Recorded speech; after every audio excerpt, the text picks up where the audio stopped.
Hello നമസ്കാരം, എല്ലാവർക്കും ജഷി വയനാട് സ്റ്റോറീസിലേക്ക് ഹൃദയപൂർവ്വം സ്വാഗതം. ശ്രീ മെഴുവേലി ബാബുജിയുടെ ഗജമുഖം എന്ന നോവലിൻ്റെ 22-ാമത്തെ അധ്യായം, അവസാന ഭാഗം. കേൾക്കൂ കേട്ടുകൊണ്ടേയിരിക്കൂ, ഞാനും നിങ്ങളും നമ്മുടെ കഥകളും. നിർമ്മലിൻ്റെ കാതുകൾ ജാഗരൂകമായി. സ്വന്തം ശ്വാസം പോലും നിയന്ത്രിച്ച് ഒരു കള്ളനെ പോലെ നിൽക്കുകയാണവൻ. ഉച്ചയൂണ് കഴിഞ്ഞ് ഒന്ന് മയങ്ങാൻ ഭാവിക്കുമ്പോഴാണ് ജനാലയിലൂടെ ദ്രൗപദി അവൻ കണ്ടത്. അവൾ വിഘ്നേശ്വരനുള്ള ഭക്ഷണവും കൊണ്ട് പോകുന്നു. വേലക്കാരി ഭാനുള്ളപ്പോൾ ഇവളെന്തിന് പോകുന്നു എന്നറിയാനുള്ള ജിജ്ഞാസയാണ് നിർമ്മലിനെ അവിടെ എത്തിച്ചത്. ഇന്ന് ജ്വല്ലറിയിൽ പോകാതിരുന്നത് നന്നായെന്ന് അവനും തോന്നി. ദ്രൗപദിയും വിഘ്നേശ്വരും വീണ്ടും സംസാരിക്കുന്നത് കേട്ടു. വിഘ്നേശ്വർ പറയുന്നു, ദ്രൗപദി എന്തായാലും ശ്രദ്ധയോടെ ഇരിക്കണം. അന്നങ്ങനെ സംഭവിച്ചാലും നിർമ്മല ക്ഷമ ചോദിച്ചെങ്കിലും അതിലെ ആത്മാർത്ഥത എത്രയുണ്ടെന്ന് നമുക്ക് ചിന്തിക്കാവുന്നതേ ഉള്ളൂ. തൽക്കാലം രക്ഷപ്പെടാനുള്ള ഒരു ഉപായം. അവനെ ഒരിക്കലും വിശ്വസിക്കാൻ പറ്റില്ല.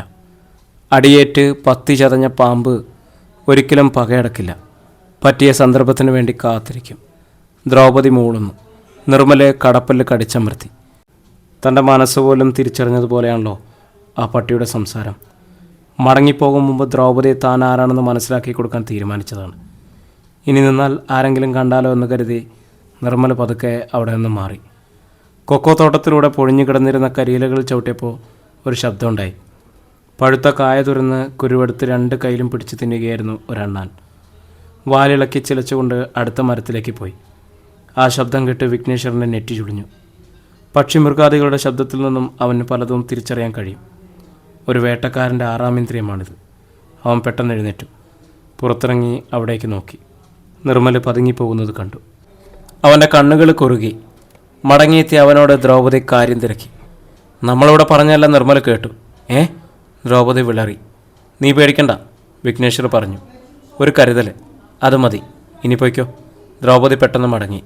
വിഘ്നേശ്വർ ചിന്തയോടെ കട്ടിലിരുന്നു. പെട്ടെന്ന് അവൻ്റെ ഫോൺ ശബ്ദിച്ചു. വിഘ്നേശ്വർ അതെടുത്ത് നോക്കി. രത്നകുമാർ, ആനസ്നേഹി. ഹലോ, എന്തായി? ഉദ്വേഗത്തോടെ അവൻ ഫോൺ കാതിലമർത്തി. നമ്മൾ വിജയിച്ചു വിഘ്നേശ്വർ. രത്നകുമാറിൻ്റെ സന്തോഷം നിറഞ്ഞ ശബ്ദം ഫോണിൽ കേട്ടു. സുപ്രീം കോടതി നമ്മുടെ പക്ഷത്താണ്. ആനയെ കൊല്ലരുതെന്ന ഉത്തരവുണ്ടായി. അത് മാഷിൻ്റെ പറമ്പിൽ കയറാതിരിക്കാൻ വേണ്ടത് ചെയ്യാൻ ഫോറസ്റ്റ് ഡിപ്പാർട്ട്മെൻറ്റിനോട് നിർദ്ദേശിക്കുകയും ചെയ്തിട്ടുണ്ട്. നെഞ്ചിനുള്ളിൽ ഐസിൻ്റെ തണുപ്പ് അനുഭവപ്പെട്ടു വിഘ്നേശ്വരന്. രത്നകുമാർ തുടർന്നു. വിധിയുടെ പകർപ്പ് മിക്കവാറും നാളെയോ മറ്റന്നാളോ ഹൈക്കോടതിയിൽ നൽകും. ഞാൻ വിളിക്കാം. ശരി സർ. അവൻ ഫോൺ കട്ടിൽ വെച്ചു. കൈവിരലുകൾ കോർത്ത് തലയ്ക്ക് പിന്നിൽ മടക്കി വെച്ചെന്ന് അമർത്തി. മരച്ചിലകൾ ഒടിയുന്നത് പോലെ ഞൊട്ടകൾ കേട്ടു. ഈ വിവരം ദ്രൗപദി അറിയിക്കണം. വിഘ്നേശ്വർ അവളുടെ ഫോണിലേക്ക് വിളിച്ച് കാര്യം പറഞ്ഞു. ദ്രൗപദിക്ക് സന്തോഷമായി. എന്നാൽ ചിന്നമ്മാളിനോട് പോലും അവൾ ഇക്കാര്യം പറഞ്ഞില്ല. കാരണം മറ്റാരെങ്കിലും അറിഞ്ഞാൽ വിഘ്നേശ്വറും രത്നകുമാറുമായിട്ടുള്ള ഒത്തുകളി പൊളിയും. ആ നേരത്ത് മാസ്റ്ററുടെ റൂമിൽ താൻ ഒളിഞ്ഞു നിന്ന് കേട്ട കാര്യം അച്ഛനോട് പറയുകയായിരുന്നു നിർമ്മല്. മാസ്റ്റർ എല്ലാം ശ്രദ്ധയോടെ കേട്ടിരുന്നു. അപ്പോൾ നമ്മൾ കൊടുക്കുന്ന ആഹാരവും മറ്റെല്ലാ സൗകര്യങ്ങളും അനുഭവിച്ചുകൊണ്ട് ദ്രൗപദി നമുക്കെതിരെ കളിക്കുന്നു അല്ലേ? അത് വിശ്വസിക്കാൻ ആദ്യം മാസ്റ്റർക്ക് കഴിഞ്ഞില്ല. പക്ഷെ പിന്നീട് ആ സത്യത്തിൽ അയാൾ പൊരുത്തപ്പെട്ടു. എങ്കിൽ കാട്ടാനയോടൊപ്പം നമ്മുടെ പറമ്പിൽ അവളുടെ ആനയും ചെറിയണം നിർമ്മലെ. നമ്മളെ ആര് ചതിച്ചാലും അവർക്ക് മാപ്പില്ല. പക്ഷെ ഒരു സൂചന പോലും നിധിക്ക് കിട്ടരുത്. നിർമ്മല പകയോടെ തലയാട്ടി. പെട്ടെന്ന് കോളിംഗ് ബെൽ ശബ്ദിച്ചു. ആരാണെന്ന് നോക്കടാ, മാസ്റ്റർ മകനെ പറഞ്ഞയച്ചു. നിർമ്മല വാതിക്കലെത്തി. റിട്ടയർഡ് തഹസിൽദാർ വാസുദേവൻ. ആ അങ്കിളോ, കയറുവാ. ഒത്തിരി ദിവസമായില്ല ഇങ്ങോട്ട് കണ്ടിട്ട്. നിർമ്മല വാതിക്കൽ നിന്നും മാറി. വിളറിയ ഒരു ചിരിയോടെ വാസുദേവൻ അകത്ത് കയറി സെറ്റിയിലിരുന്നു. തൻ്റെ റൂമിൽ നിന്നും മാസ്റ്റർ ഇറങ്ങി വന്നു. വാസുദേവനോ? ആ. അയാളൊന്ന് നിവർന്നിരുന്നു. അറിഞ്ഞു കാണുമല്ലോ എൻ്റെ കാര്യം. അതുകൊണ്ടാണ് രാവിലെ ഇങ്ങോട്ട് വരാത്തത്. ജനങ്ങളുടെ മുന്നിലിപ്പോൾ ഞാനൊരു കൊടുംഭീകരനെ പോലെയാണ്. അവരുടെ ചുളിഞ്ഞ നോട്ടവും മുനവച്ച ചോദ്യങ്ങളും. മറുപടി പറഞ്ഞ് ഞാൻ മടുത്തു മാഷേ. വാസുദേവൻ ശ്വാസം വലിച്ചു വിട്ടു. മാസ്റ്ററും അയാൾക്കെതിരെ ഇരുന്നു. ഇവിടുത്തെ കാര്യങ്ങളും അറിഞ്ഞു കാണല്ലോ. അറിഞ്ഞു. എന്തു ചെയ്യാം? നമുക്കൊക്കെ ഇപ്പോൾ കഷ്ടകാലമാണെന്നാണ് തോന്നുന്നത്. സുലോചന ഒരു ഗ്ലാസ് അനാറിൻ്റെ ജ്യൂസ് കൊണ്ടുവന്ന് വാസുദേവന് കൊടുത്തു. അയാളത് സിപ്പ് ചെയ്ത് കുടിക്കുമ്പോൾ മാസ്റ്റർ തിരക്കി. എന്താ പുതിയ പ്രശ്നം? പോലീസ് കൊണ്ടുപോയത് എന്തിനാ? വാസുദേവൻ തലകുനിച്ചു. ജ്യൂസ് പെട്ടെന്ന് കുടിച്ചിട്ട് അയാൾ ഗ്ലാസ് സുലോചനയെ ഏൽപ്പിച്ചു. പിന്നെ മന്ത്രിച്ചു. എല്ലാത്തിനും തുറക്കാൻ നശിച്ച ദിവസമാണ്. ഡോക്ടർ ഋഷികേഷിൻ്റെ കൊലപാതകം നമ്മൾ നേരിൽ കണ്ട ദിവസം. ആ രംഗത്തിൻ്റെ ഫോട്ടോ എടുക്കാൻ തോന്നിയ നിമിഷം. അതിൻ്റെ പേരിൽ ഞാൻ പോലീസിൻ്റെ സ്ഥിരം നോട്ടപ്പുള്ളിയായി. മാഷിനറിയാമല്ലോ, അന്ന് 4-5 ദിവസം പോലീസ് കസ്റ്റഡിയിൽ. ആ ഫോൺ ആരോ വീട്ടിൽ നിന്നും കടത്തിക്കൊണ്ടുപോയതിന് ഞാനെന്ത് പിഴച്ചു? വാസുദേവൻ്റെ ശബ്ദത്തിൽ രോഷം തിളച്ചു. മാസ്റ്റർ തലയാട്ടി. ഇപ്പോഴത്തെ പുതിയ പ്രശ്നം? ഞാൻ കുറേ കാലം ചെങ്ങന്നൂരിലെ ലാൻഡ് റവന്യൂ വിഭാഗത്തിൽ ജോലി ചെയ്തില്ലേ? ആ സമയത്തെങ്ങോ ആയിരുന്നു അരുന്ധതിയുടെ വിവാഹം. നമ്മുടെ ഋഷികേഷിൻ്റെ അമ്മയുടെ ഒരു പാലക്കാട്ടുകാരനായിട്ട്. പിന്നീടാണ് അവരെങ്ങനെയോ നമ്മുടെ നാട്ടിലെത്തിയത്. ഡോക്ടർ നന്ദകുമാറിനെ വിവാഹം ചെയ്തെന്നൊക്കെ പോലീസ് പറയുമ്പോഴാണ് ഞാൻ അറിയുന്നത്. മാത്രമല്ല, എനിക്ക് ഈ അരുന്ധതി ആരെന്ന് പോലും അറിയില്ലായിരുന്നു. ചെങ്ങന്നൂരിൽ വെച്ച് അങ്ങനെ ഒരാളെ ഞാൻ പരിചയപ്പെട്ടിട്ടുമില്ല. ഒന്ന് നിർത്തിയിട്ട് വാസുദേവൻ തുടർന്നു. പക്ഷെ ഞാൻ എത്ര പറഞ്ഞിട്ടും പോലീസ് സമ്മതിക്കുന്നില്ല. മാത്രമല്ല, അരുന്ധതിക്ക് പാലക്കാട്ടുകാരിൽ നിന്നും ഒരു മകനുണ്ടായിരുന്നു പോലും. അവനെ ഞാനാണ് ഒളിപ്പിച്ചിരിക്കുന്നതെന്ന്. വാസുദേവൻ മാസ്റ്ററെയും നിർമ്മലിനെയും മാറി മാറി നോക്കി. ഡോക്ടർ ഋഷികേഷിനെയും നികേഷിനെയും ഞാനാ കൊന്നതെന്ന്. ഇപ്പോഴത്തെ സംശയം ആ SP മനു ശങ്കറിന് അതിനുവേണ്ട തെളിവുകളുണ്ട് പോലും. വാസുദേവൻ്റെ ഒച്ചയടഞ്ഞു. ഗദ്ഗതം കാരണം അയാളുടെ മുഖം വലിഞ്ഞു. എൻ്റെ ഫോൺ പോലും പോലീസ് ടാപ്പ് ചെയ്യുന്നുണ്ടാവും. ശരിക്കും വീട്ടുതടങ്കിലാടോ ഞാൻ. എൻ്റെ ഒരു വിധി. വാസുദേവൻ്റെ കണ്ണുകൾ നിറഞ്ഞു. കരിമ്പുഴയിൽ നിന്നും ഒരു കാറ്റ് വീശി വന്നു. ജനാലച്ചില്ലുകൾ തുറന്നടഞ്ഞു. മാസ്റ്റർ അയാൾക്ക് ധൈര്യം പകർന്നു. നമ്മൾ തെറ്റ് ചെയ്യാത്തിടത്തോളം ഒരിക്കലും ഭയപ്പെടേണ്ട വാസുദേവ. പോലീസ് എന്ത് ചെയ്യാനാ? കട്ടവനെ കിട്ടിയില്ലെങ്കിൽ കണ്ടവനെ പിടിക്കും. അതാണ് തന്ത്രം. വാസുദേവൻ മൂളി. സുലോചന, എനിക്കൊരു ഗ്ലാസ് വെള്ളം കൂടി വേണം. സുലോചന എല്ലാവർക്കും ലൈം ജ്യൂസ് കൊണ്ടുവന്ന് കൊടുത്തു. വാസുദേവൻ ഒറ്റ വലിക്ക് ഗ്ലാസ് കാലിയാക്കി. അയാളുടെ പാരവശ്യം മറ്റുള്ളവർക്ക് മനസ്സിലായി. ഇനി ഞാൻ എന്തു ചെയ്യും മാഷേ? കുട്ടികൾക്കാണെങ്കിൽ ആലോചനകൾ വരുന്ന സമയം. അതേക്കുറിച്ചൊക്കെ ഒന്ന് ആലോചിക്കാനാണ് ഇങ്ങോട്ട് വന്നത്. മാസ്റ്റർ ചിന്തിച്ചിരുന്നു. പിന്നെ അറിയിച്ചു. പോലീസ് മന്ത്രിയോടോ മുഖ്യമന്ത്രിയോടോ പറഞ്ഞിട്ട് കാര്യമില്ല. നമുക്കൊക്കെ കോടതിയാണ് ശരണം. അവിടെ പരാതിപ്പെടണം.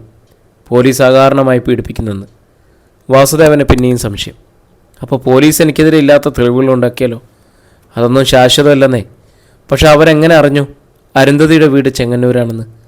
താൻ അവിടെ ജോലി ചെയ്തിട്ടുണ്ടെന്നും? മാസ്റ്റർ ഞെട്ടി വിളിച്ചു. അതൊന്നും അറിയത്തില്ല. കുറച്ചു നേരം കൂടി സംസാരിച്ചിരുന്നിട്ട് വാസുദേവൻ മടങ്ങി. പകല് മാഞ്ഞു. നിലമ്പൂർ TV-യിൽ അപ്പോൾ അടിയന്തരമായിട്ടൊരു കൂടിക്കാഴ്ച നടക്കുകയായിരുന്നു. SP മനു ശങ്കറിൻ്റെ നേതൃത്വത്തിൽ. ഒരു രഹസ്യം പുറത്തു പോകാതിരിക്കാനാണ് മനു ശങ്കർ മീറ്റിംഗ് അവിടെ ആക്കിയത്. CI ബെഞ്ചമിനും SI ഷംസുദ്ദീനുമായിരുന്നു ഒപ്പം. ഇതുവരെ ശേഖരിച്ച തെളിവുകൾ അനുസരിച്ച് നമുക്ക് വേണമെങ്കിൽ ഏത് നിമിഷവും കുറ്റവാളിയെ അറസ്റ്റ് ചെയ്യാം. എന്നാൽ IG പറയുന്നത് അല്പം കൂടി കാത്തിരിക്കാനാണ്. വലയുടെ ഒരു കണ്ണി പോലും കുറ്റവാളി പൊട്ടിക്കാതിരിക്കാൻ. പക്ഷേ അത് ബുദ്ധിമോശമായി പോയെന്ന് പിന്നീട് നമുക്ക് തോന്നുന്നു സർ. ചോദിച്ചത് ഷംസുദ്ദീനാണ്. കാരണം അയാളുടെ കയ്യിൽ എത്ര കോടികളുണ്ടെന്ന് നമുക്ക് കണക്കാക്കാൻ കഴിയുന്നില്ല. ആ നിലയ്ക്കൊരു സൂചന കിട്ടിയാൽ മതി അയാൾ വിദേശത്തേക്ക് കിടക്കാൻ. ദാവൂദ് ഇബ്രാഹിമെ പോലെയുള്ള കൊടും കുറ്റവാളികളെയും സാമ്പത്തിക തട്ടിപ്പുകാരെയൊന്നും നമുക്ക് ഇന്ത്യയിലെത്തിക്കാൻ കഴിഞ്ഞിട്ടില്ല എന്ന് ഓർക്കണം. മനു ശങ്കർ പുഞ്ചിരിച്ചു. ശരിയാണ് ഷംസു പറയുന്നത്. പക്ഷേ അരുന്ധതിക്ക് ആദ്യ ഭർത്താവിലുണ്ടായിരുന്ന മകൻ ആരാണെന്ന് നമ്മൾ ഇതുവരെ ക്ലാരിഫൈ ചെയ്തിട്ടില്ല. അതുകൂടി വ്യക്തമാകാതെ ഒരു അറസ്റ്റിന് മുതിർന്നാൽ നമ്മുടെ വിലപ്പെട്ട ഒരു തെളിവാകും നഷ്ടമാവുക. അപ്പോൾ സാർ, ബെഞ്ചമിൻ SP-യുടെ മുഖത്തേക്ക് നോക്കി. എല്ലാ സത്യങ്ങളും തിരിച്ചറിഞ്ഞതുകൊണ്ടാണ് SP അരുൾദാസ് കൊല്ലപ്പെട്ടത്. നമ്മളും എല്ലാം മനസ്സിലാക്കിയെന്നറിയുമ്പോൾ കുറ്റവാളി നമുക്കെതിരെ വരും. ഷുവർ. ബെഞ്ചമിൻ്റെ മുഖത്തൊരു ഭീതി മിന്നി. അപ്പോൾ നമ്മളെയും SP തലയാട്ടി. ഉറപ്പായും കൊല്ലാൻ ശ്രമിക്കും. SP എഴുന്നേറ്റ് ജനാലക്കിലേക്ക് പോയി പുറത്തേക്ക് നോക്കി തന്നു. അത്രയൊരു നീക്കമാണ് നമ്മൾ പ്രതീക്ഷിക്കുന്നത്. എൻ്റെ സംശയം ശരിയാണെങ്കിൽ നമ്മൾ 3 പേരിൽ ആർക്കെങ്കിലും ഇന്നൊരു ആക്രമണത്തെ നേരിടേണ്ടി വരും. അതിനാണ് ശരിക്കും ഇരുട്ടുന്നതുവരെ നമ്മളിവിടെ ഇരുന്നതും. ഇപ്പോൾ ഷംസുദ്ദീനും ഒന്ന് ഭയന്നു. മരണം എതിരെ വരുമെന്നറിഞ്ഞതുകൊണ്ട് അത് എത്തരത്തിലാണെന്നറിയാതെ. നിങ്ങൾക്ക് രണ്ടുപേർക്കും ഭയം തോന്നുന്നുണ്ടല്ലേ? SP തിരക്കി.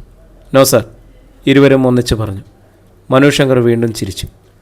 കുറ്റവാളികളുടെ സ്വസ്ഥത ഇപ്പോൾ നഷ്ടപ്പെട്ടിട്ടുണ്ടാവും. അതിന് വേണ്ടതൊക്കെ ഞാൻ ചെയ്തിട്ടുണ്ട്. പക്ഷെ ഒന്നെനിക്ക് ഉറപ്പിച്ച് പറയാൻ കഴിയും.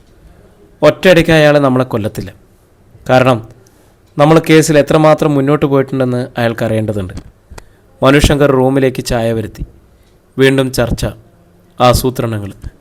അവിടെ നിന്നും പിരിയുമ്പോൾ രാത്രി 10:30 മണി. പറഞ്ഞതൊന്നും രണ്ടാളും മറക്കരുത്. മനു ശങ്കർ ഓർമ്മപ്പെടുത്തി. നമ്മൾ 3 പേരുടെയും വാഹനങ്ങളിലെ ട്രാൻസ്മിറ്ററുകൾ ഘടിപ്പിച്ചിട്ടുണ്ട്. കൺട്രോൾ റൂമിൽ സദാ നേരവും അതിൻ്റെ സിഗ്നലുകൾ കിട്ടിക്കൊണ്ടിരിക്കും. നമുക്ക് എന്ത് സംഭവിച്ചാലും അവിടെ അറിയും. Then good night. 3 അവിടെ നിന്ന് ഇറങ്ങി. മനു ശങ്കർ ഇന്നോവയിലും ബെഞ്ചമിൻ ബൊലീറയിലും ഷംസുദ്ദീൻ ജീപ്പിലും. 3 പേരും സ്വയം ഡ്രൈവ് ചെയ്യുകയാണ്. മനുശങ്കറിന് മലപ്പുറത്തെത്തണം രാത്രി തന്നെ. അയാൾ തിരക്ക് കുറഞ്ഞു തുടങ്ങിയ വഴിക്കടവ് പട്ടാമ്പി റോഡിലൂടെ കാറ് പായിച്ചു. ഇടയ്ക്കിടെ എതിരെ വരുന്ന ചില ചരക്ക് ലോറികളും ഊട്ടിക്കോ മൈസൂരിനോ പോകുന്ന ടൂറിസ്റ്റ് ബസ്സുകളും കടന്നുപോയി. കാറ് നിലമ്പൂർ അരുവാക്കോട് സർക്കാർ തടിതിപ്പോട് അടുക്കാറായപ്പോൾ മനുശങ്കർ ഓർത്തു, ഇവിടെ വെച്ചാണ് അരുൾദാസിൻ്റെ കാർ ആക്സിഡൻറ്റിൽപ്പെട്ടത്. അടുത്ത നിമിഷം എതിരെ പാഞ്ഞു വന്ന 2 തീക്കണ്ണുകൾ ഇന്നോവയ്ക്ക് നേരെ വെട്ടിത്തിരിഞ്ഞു. ഏയ്! മനുശങ്കർ അലറിക്കൊണ്ട് ഇന്നോവ ഇടത്തേക്ക് വെട്ടിച്ചു. അതിനിടെ ഒരു പാണ്ടി ലോറിയുടെ മുഖം കണ്ടു. അപ്പോഴേക്കും ഇടി കഴിഞ്ഞിരുന്നു. ഇന്നോവ ഒരു കരണം മറിഞ്ഞ് റോഡ് സൈഡിൽ നിന്നിരുന്ന കൂറ്റൻ തേക്ക് മരത്തിൽ ചെന്നിടിച്ചു. ഒരു കളിപ്പാട്ടം പോലെ ലോറി റോഡിന് കുറുകെ വെട്ടിനിറങ്ങി നിന്നു. അതിലെ ഡ്രൈവർ റോഡിലേക്ക് ചാടി ഇരുട്ടിലേക്ക് ഓടി. റോഡിലെ ഭയങ്കര ഇടിയൊച്ച കേട്ട് തടിടിപ്പോയിലുണ്ടായിരുന്ന ഒരു ഉദ്യോഗസ്ഥനും വാച്ചറും ഓടി വന്നു. കാറിൻ്റെ ഡ്രൈവർ സീറ്റ് ഇളകിയ നിലയിൽ അവർ കണ്ടു. ആ ഭാഗത്തെ ഡോറ് അകത്തേക്ക് തള്ളിയിരിക്കുന്നു. എയർ ബാഗ് ചുരുങ്ങി വരുന്നതേയുള്ളൂ. പക്ഷെ അതിനുള്ളിൽ ആരുമില്ല. പകരം ചിതറിക്കിടക്കുന്ന ചില ഫയലുകൾ മാത്രം. ഇരുവശത്തു കൂടിയും വന്ന വാഹനങ്ങൾ അവിടെ ബ്രേക്കിട്ടു. ഹെഡ്ലൈറ്റിൻ്റെ വെളിച്ചത്തിൽ റോഡിൽ എന്തോ നീലത്തിളക്കം കണ്ട് തടിടിപ്പോയുടെ വാച്ചർ അങ്ങോട്ട് ചെന്നു. പോലീസിൻ്റെ ഒരു ബീക്കൺ ലൈറ്റ്. മറ്റു വാഹനങ്ങളിൽ വന്നവർ ഇറങ്ങി വിവരം തിരക്കി തുടങ്ങി. 15 മിനിറ്റ് കഴിഞ്ഞു. ചാലിയാർ പുഴയ്ക്ക് കുറുകെയുള്ള തൂക്കുപാലം വല്ലാതെ കുലുങ്ങി. അക്കരെ ബ്രിട്ടീഷുകാർ നട്ടുപിടിപ്പിച്ച തേക്ക് തോട്ടത്തിൽ കാട്ടുകോഴിയുടെ കൂവൽ. 4 പേർ ഒരാളെ എടുത്തുകൊണ്ട് തൂക്കുപാലത്തിലൂടെ വന്നു. അവർ അയാളെ പാലത്തിൻ്റെ ഒത്ത നടുക്കിട്ടു. SP മനുശങ്കർ. 1 മിനിറ്റ് കഴിഞ്ഞപ്പോൾ അക്കരെ നിന്ന് ഒരാൾ നടന്നെടുത്തു. പാലം മെല്ലെ ആടിക്കൊണ്ടിരുന്നു. ഇരുമ്പ് ഷീറ്റുകൾ ഞെരിയുന്നതിൻ്റെ ശബ്ദം. താഴെ ചാലിയാർ പുഴയിൽ നിലാവേറ്റ് ഓളങ്ങൾ തിളങ്ങുന്നു. നടന്നു വന്ന അയാൾ മനുശങ്കറിന് അരികിൽ നിന്നു. അയാളെ പുച്ഛത്തോടെ നോക്കി. ഒരു പോലീസ് പട്ടി വന്നിരിക്കുന്നു, കേസ് തെളിയിക്കാൻ. ചരിത്രം ആവർത്തിക്കും. എന്നെ തിരിച്ചറിഞ്ഞ അരുൾദാസിൻ്റെ അന്ത്യം പോലെ ഇവനും ഇവിടെ ദുർമരണം. അയാളുടെ പല്ലുകൾക്കിടയിൽ വാക്കുകൾ ചതഞ്ഞു. അയാൾ മുന്നിൽ നിൽക്കുന്നവരെ നോക്കി. മരിക്കും മുമ്പ് ഇവൻ്റെ നാവിൻ്റെ കെട്ടഴിയണം. എന്തൊക്കെ ഇവൻ കണ്ടെത്തി അതൊക്കെ ഛർദ്ദിപ്പിക്കണം. അയാളെ പാൻസിൻ്റെ പോക്കറ്റിൽ കൈയിട്ട് 2 ഗ്ലൗസുകൾ വലിച്ചെടുത്തു. അത് കൈകളിൽ അണിഞ്ഞു. പിന്നെ ഓപ്പറേഷൻ കത്തി പോലെയുള്ള ഒരു സ്റ്റീൽ കത്തി എടുത്തു. അധ്യായം 45. മനുശങ്കർ ഒന്ന് പിടഞ്ഞു. പിന്നെ വീണ്ടും നിശ്ചലനായി. അനുചരന്മാർ ആജ്ഞ കാത്തു നിന്നു. തൂക്കുപാലത്തിൻ്റെ അങ്ങേ തലക്കിൽ നിന്നും നേതാവ് ഓടി വന്നു. അയാൾ തലയിലൂടെ കഴുത്തൊപ്പം വരുന്ന ഒരു കറുത്ത നെറ്റ് ധരിച്ചിരുന്നു. കറുത്ത ചിലന്തി വല ചുറ്റിയ ഒരാളാണെന്ന് അയാളെ കണ്ടാൽ തോന്നും. ഇനി ഇവനെ പൊക്കിയെടുത്ത് 2 കൈവരികളിലൂടെയായിട്ട് വലിച്ചു കിട്ട്. ആ മനുഷ്യൻ അനുയായികൾക്ക് കൽപ്പന നൽകി. അവർ മനുശങ്കറിനെ വലിച്ചു പൊക്കുമ്പോൾ പാലം ഒന്നുകൂടി ആടി. ആ സെക്കൻഡിൽ മനുശങ്കർ റോക്കറ്റ് പോലെ ഇടിച്ചു വരുന്നു. പാലം ശക്തിയിലാടി. ഒരാൾ അതിൻ്റെ കൈവരിയിലേക്ക് കമഴ്ന്നു. മറ്റുള്ളവർ ചിതറിത്തെറിച്ചു. മനുശങ്കറിൻ്റെ ശക്തി കൊണ്ടല്ല, തൂക്കുപാലത്തിൻ്റെ ഉലച്ചിൽ കൊണ്ട്. കൈവരിയിലേക്ക് കമഴ്ന്നവൻ്റെ കാലുകൾ മനുശങ്കർ ഉയർത്തിവിട്ടു. അയാളുടെ നിലവിളി താഴേക്ക് പോയി. അപ്പോൾ ചാലിയാർ പുഴയിൽ വീഴുന്ന ശബ്ദം പോലും ശരിക്കും കേട്ടില്ല. അടുത്ത നിമിഷം മനുശങ്കർ ചാടി വരുന്നു. 2 കാലുകളും ലംബമാക്കി നേതാവിൻ്റെ നെഞ്ചിലൊരൊറ്റ ചവിട്ട്. അയാൾ അലറിക്കൊണ്ട് പിന്നോട്ട് ചാഞ്ഞു. മനുശങ്കർ പാലത്തിൻ്റെ ഇരുമ്പുപാളിയിലേക്ക് വീണു. അയൺ റോപ്പിൽ പിന്നെയും പാലം കുലുങ്ങി. അവശേഷിച്ച നേതാവൊഴികെ 3 പേർ കൈവരിയിൽ പിടിച്ച് ബാലൻസ് ചെയ്തുകൊണ്ട് മനുശങ്കറിന് മേൽ ചാടി വീണു. മനുശങ്കർ പിന്നിലേക്ക് കൈകുത്തിയൊന്ന് വളഞ്ഞു ചാടി എഴുന്നേറ്റു. മനുശങ്കറിൻ്റെ ഉരുക്കുമുഷ്ടികൾ അവരുടെ നെഞ്ചിലും മുഖത്തും ആഞ്ഞാഞ്ഞു പതിച്ചു. പിന്നെ അയാൾ റിവോൾവർ വലിച്ചെടുത്തു. അനങ്ങരതോടെ ഒറ്റയെറിഞ്ഞു. അയാൾ പാലത്തിൽ നിന്നും എഴുന്നേൽക്കുന്നത് നേതാവിനും ഗുണ്ടകൾക്കും നേരെ അത് മാറി മാറി ചൂണ്ടി. പെട്ടെന്ന് നേതാവ് മനുശങ്കറിന് നേരെ സ്റ്റീൽ കത്തി വീശി. അയാൾ മിന്നൽ വേഗത്തിൽ ഒഴിഞ്ഞു മാറി. മനുശങ്കറിൻ്റെ കഴുത്തിന് മുന്നിൽ ഒരു നൂൽക്കനത്തിൽ ഒരു കാറ്റ് വീശിപ്പോയി. രണ്ടാമത് കത്തി വീശാൻ കഴിയും മുമ്പ് മനുശങ്കർ ആ കയ്യിൽ കടന്നു പിടിച്ചൊന്ന് വട്ടം തിരിച്ചു. നേതാവിൻ്റെ തോൾപ്പൊലക പറയുന്ന വേദനയോടെ പുറംതിരിഞ്ഞു വന്നു. ആ സെക്കൻഡിൽ മനുശങ്കർ അയാളുടെ കാൽമുട്ടിൽ മടക്കിയൊരു ചവിട്ടാണ്. അയാൾ പിന്നോട്ട് വളഞ്ഞ് മുട്ടുകുത്തി. കത്തി പിടിവിട്ട് ആറ്റിലേക്ക് തെറിച്ചു. പിടിവിടാതെ തന്നെ മനുശങ്കർ അയാളെ പാലത്തിലേക്ക് കമഴ്ത്തി. അടുത്ത കൈയും ബലമായി പിടിച്ച് പുറകിലേക്ക് ചേർത്തു. കരയിൽ പിടിച്ചിട്ട സ്രാവിനെ പോലെ അയാൾ പുടഞ്ഞു. വിടടാ പട്ടി! പകച്ചു നിന്നുപോയ അനുചരന്മാർ 3 പേരും പെട്ടെന്ന് പിന്തിരിഞ്ഞോടി. പാലത്തിൻ്റെ ഇരുമ്പു തകിടുകളിൽ അവരുടെ ഷൂസ് പതിഞ്ഞ് വലിയ ശബ്ദമുണ്ടാക്കി. പാലം വിറച്ചുകൊണ്ടേയിരുന്നു. ആ ക്ഷണം മരങ്ങൾക്കിടയിലൂടെ വെളിച്ചത്തിൻ്റെ 4 കുഴലുകൾ ചീറി വന്നു. പാലത്തിൻ്റെ മുന്നിലെ 2 വാഹനങ്ങൾ ബ്രേക്കിട്ടു. ഗുണ്ടകൾ ഓടി രക്ഷപ്പെടാൻ വഴിയില്ലാതെ പിന്നിലെ ചാലിയാർ പുഴയാണ്. അവിടെ നിന്നും ചാടിയാൽ പാറകളിലിടിച്ച് കാലൊടിയുകയോ മരണപ്പെടുകയോ ചെയ്യാം. എതിർഭാഗത്ത് 12 അടി ഉയരമുള്ള മതിൽ, ഒരു ഭാഗത്ത് കാട് റൂം. രക്ഷപ്പെടാൻ ആകെയുള്ളത് വാഹനങ്ങൾ വന്ന റോഡ് മാത്രം. പക്ഷേ ആ വാഹനങ്ങളിൽ നിന്ന് കാക്കിധാരികൾ ചാടിയിറങ്ങി. എസ് ഐ ഷംസുദ്ദീനും CI ബെഞ്ചമിനും. നീട്ടിയ പിസ്റ്റലിന് മുന്നിൽ മൂവരും നിശ്ചലരായി. 2 വിലങ്ങുകൾ കൊണ്ട് മൂവരെയും കൈകൾ കോർത്ത് ബന്ധിച്ച് അവർ ജീപ്പിലേക്ക് കയറ്റി. ഷംസുദ്ദീൻ അവർക്ക് കാവൽ നിന്നു. ബെഞ്ചമിൻ തൂക്കുപാലത്തിലൂടെ ഓടി മനുശങ്കറിൻ്റെ അരികിലേക്ക്. ടേക്കിം, കമഴ്ത്തിക്കെടുത്തിവനെ ചൂണ്ടി മനുശങ്കർ പറഞ്ഞു. ബെഞ്ചമിൻ പോക്കറ്റിൽ നിന്നും ഒരു വിലങ്ങ് വലിച്ചെടുത്തു. കൈകൾ പിന്നിലേക്ക് വെച്ച നിലയിൽ തന്നെ അയാളെ പൂട്ടി. പിന്നെ വലിച്ചുയർത്തി. ഒപ്പം ബെഞ്ചമിൻ മൊബൈലിൻ്റെ ടോർച്ച് ഓൺ ചെയ്ത് അയാളുടെ മുഖത്തിന് നേർക്ക് പിടിച്ചു. ഈ നെറ്റ് വലിച്ചു മാറ്റി ഇവൻ്റെ മുഖം കാണട്ടെ സാർ. വേണം, പക്ഷെ പിന്നെ മതി. ഇവനെ നമ്മൾ പിടിച്ച കാര്യം തൽക്കാലം വേറെ ആരും അറിയേണ്ടവ. അയാളെയും കൊണ്ട് അവർ പോലീസ് വാഹനങ്ങൾക്കരികിലേക്ക് നടന്നു. അടുത്ത പ്രഭാതം. രാഘവൻ മാസ്റ്റർ കുളി കഴിഞ്ഞ് വേഷം മാറി. അത് കണ്ടുകൊണ്ടാണ് സുലോചന അടുക്കളയിൽ നിന്നും വന്നത്. ഇതങ്ങോട്ടാ രാവിലെ? ഇന്നലെയൊന്നും പറഞ്ഞില്ലല്ലോ. അവരുടെ നെറ്റി ചുളിഞ്ഞു. ഞാൻ നിലമ്പൂർ വരെ പോകുന്നുള്ളൂ. നിർമ്മലിനെ കോയമ്പത്തൂരിന് അയക്കണം. ജ്വല്ലറിയിൽ നിന്നും കുറച്ച് ഗോൾഡ് കൊണ്ടുപോയി മാറ്റി വാങ്ങണം. മാസ്റ്റർ ബാഗ് എടുത്തു. അവനെന്തേ? അവന് കാപ്പി വേണ്ടേ? സുലോചന വേഗം അടുക്കളയിലേക്ക് പോയി. പിന്നിൽ മാസ്റ്ററുടെ ശബ്ദം കേട്ടു. അവൻ കാറിൽ കയറി. ഇപ്പോഴിനി വേണ്ട. സുലോചന തിരിച്ചു വന്നപ്പോഴേക്കും മാസ്റ്ററും കാറിൽ കയറി. അത് പാഞ്ഞുപോയി. കുറച്ചു കഴിഞ്ഞപ്പോൾ ദ്രൗപദി തേക്കിൻ തോട്ടത്തിലേക്ക് പോകാൻ ഒരുങ്ങിയിറങ്ങി. ഇന്നത്തോടെ പണി തീരുകയാണ്. നാളെ രാവിലെ തന്നെ അരുവാക്കോടിന് മടങ്ങണം അവൾ തീരുമാനിച്ചു. പക്ഷെ വിഘ്നേശ്വരനെ ഇവിടെ തനിച്ചാക്കിയിട്ട് പോകാനൊരു മടി. മാഷോ മകന് അയാളെ അപകടപ്പെടുത്തിയാലോ? ആ ചിന്തയോടെ അവൾ ആനയ്ക്കടുത്തെത്തി. പൂച്ചയും ആനയ്ക്കടുത്ത് ഹാജരുണ്ടായിരുന്നു. ഇന്നത്തോടെ തീരും രണ്ടുപേരുടെയും കളികൾ, അവൾ പറഞ്ഞു. അത് മനസ്സിലാക്കിയതുപോലെ രാജൻ ഒരു ശബ്ദമുണ്ടാക്കി. ദ്രൗപദി അവൻ്റെ ഇടച്ചങ്ങൽ അഴിച്ചു. അതിൻ്റെ പുറത്ത് കയറി. നടയാനെ. അവൾ പോകുന്നത് നേർത്ത പുഞ്ചിരിയോടെ വിഘ്നേശ്വർ കാണുന്നുണ്ടായിരുന്നു. മാസ്റ്റർ ഉച്ചയോടെയാണ് തിരിച്ചു വന്നത്. അയാൾ രോഷാകുലനായിരുന്നു. നേരെ ചെന്നത് വിഘ്നേശ്വറിൻ്റെ അടുത്തേക്കാണ്. അവനൊരു നെയിൽ കട്ടർ ഉപയോഗിച്ച് കാലിലെ നഖം വെട്ടുകയായിരുന്നു. ആ മാഷോ? അമ്പെട്ടെന്ന് എഴുന്നേറ്റു. മാസ്റ്ററുടെ മുഖം പക്ഷെ മുറുകി നിന്നു. ഇനി നിൻ്റെ ആവശ്യം ഇവിടെ ഇല്ല വിഘ്നേശ്വർ. നാളെ രാവിലെ തന്നെ നിനക്ക് മടങ്ങാം. അതെന്താ? അവനൊന്നും അറിയാത്തതായിട്ട് നടിച്ചു. തോക്കിൻകുഴിലൂടെ എന്നവണ്ണം മാസ്റ്റർ അവനെ നോക്കി. ഇനി ആനയെ കൊല്ലാൻ കഴിയില്ല. സുപ്രീം കോടതി വിധി വന്നു. ആനസ്നേഹികളുടെ വേഷം കെട്ടി നടക്കുന്നവന്മാർക്ക് അനുകൂലമായി. മാസ്റ്റർ പല്ലിഞ്ഞരിച്ചു. പക്ഷെ അങ്ങനെയൊന്നും എന്നെ തോൽപ്പിക്കാൻ കഴിയില്ലെന്ന് അവർക്കറിയില്ല. ഞാൻ വനത്തിൽ കയറി ആനയെ വേട്ടയാടാനൊന്നും ശ്രമിച്ചാലോ മാഷേ? തൻ്റെ ഉദ്ദേശം നടക്കണമെങ്കിൽ ഏതാനും ദിവസം കൂടി ഇവിടെ തങ്ങിയേ പറ്റും. അതാണ് അവൻ അങ്ങനെ ഒരു ഇടപെടുത്തത്. വേണ്ട, അങ്ങനെ ചെയ്താൽ പോലും അതെനിക്ക് കെണിയാകും. അതുകൊണ്ട് രാവിലെ വിട്ടോ. മറുപടിക്ക് കേൾക്കാതെ മാസ്റ്റർ തിരിഞ്ഞു നടന്നു. 4 മണി. പരിഭ്രമത്തോടെ മാസ്റ്റർ നിലമ്പൂർ പോലീസ് സ്റ്റേഷന് മുന്നിൽ കാർ നിർത്തി. അതിൽ നിന്നിറങ്ങി അകത്തേക്ക് ഓടുകയായിരുന്നു. ഷംസുദ്ദീൻ ക്യാബിലുണ്ടായിരുന്നു. എന്താ മാഷേ പതിവില്ലാതെ ഈ വഴിക്ക്? അയാൾക്ക് അത്ഭുതം. ഷംസു, രാവിലെ കോയമ്പത്തൂരിന് പോയതാണ് നിർമ്മല്. പക്ഷെ നാട് കാണിച്ചൊരത്തിൽ ഉപേക്ഷിക്കപ്പെട്ട നിലയിൽ അവൻ്റെ കാറ് കിടക്കുന്നുണ്ടെന്ന് വഴിക്കടവ് പോലീസ് വിളിച്ചു പറഞ്ഞു. നിർമ്മലിൻ്റെ സെല്ലിലേക്ക് വിളിച്ചിട്ട് കിട്ടുന്നുമില്ല. മാസ്റ്ററുടെ ശബ്ദത്തിൽ തിടുക്കം. എനിക്കെന്തോ ഒരു സംശയം തോന്നുന്നു. കുറച്ച് സ്വർണമായിട്ടാണ് അവൻ പോയിരിക്കുന്നത്. ഷംസുദ്ദീൻ അയാൾ ആശ്വസിപ്പിച്ചു. കുഴപ്പമൊന്നും ഉണ്ടാവില്ല മാഷേ. ഞാൻ വഴിക്കടവ് പോലീസായിട്ട് ബന്ധപ്പെടാം. മാഷൊരു പരാതി എഴുതി തന്നേര്.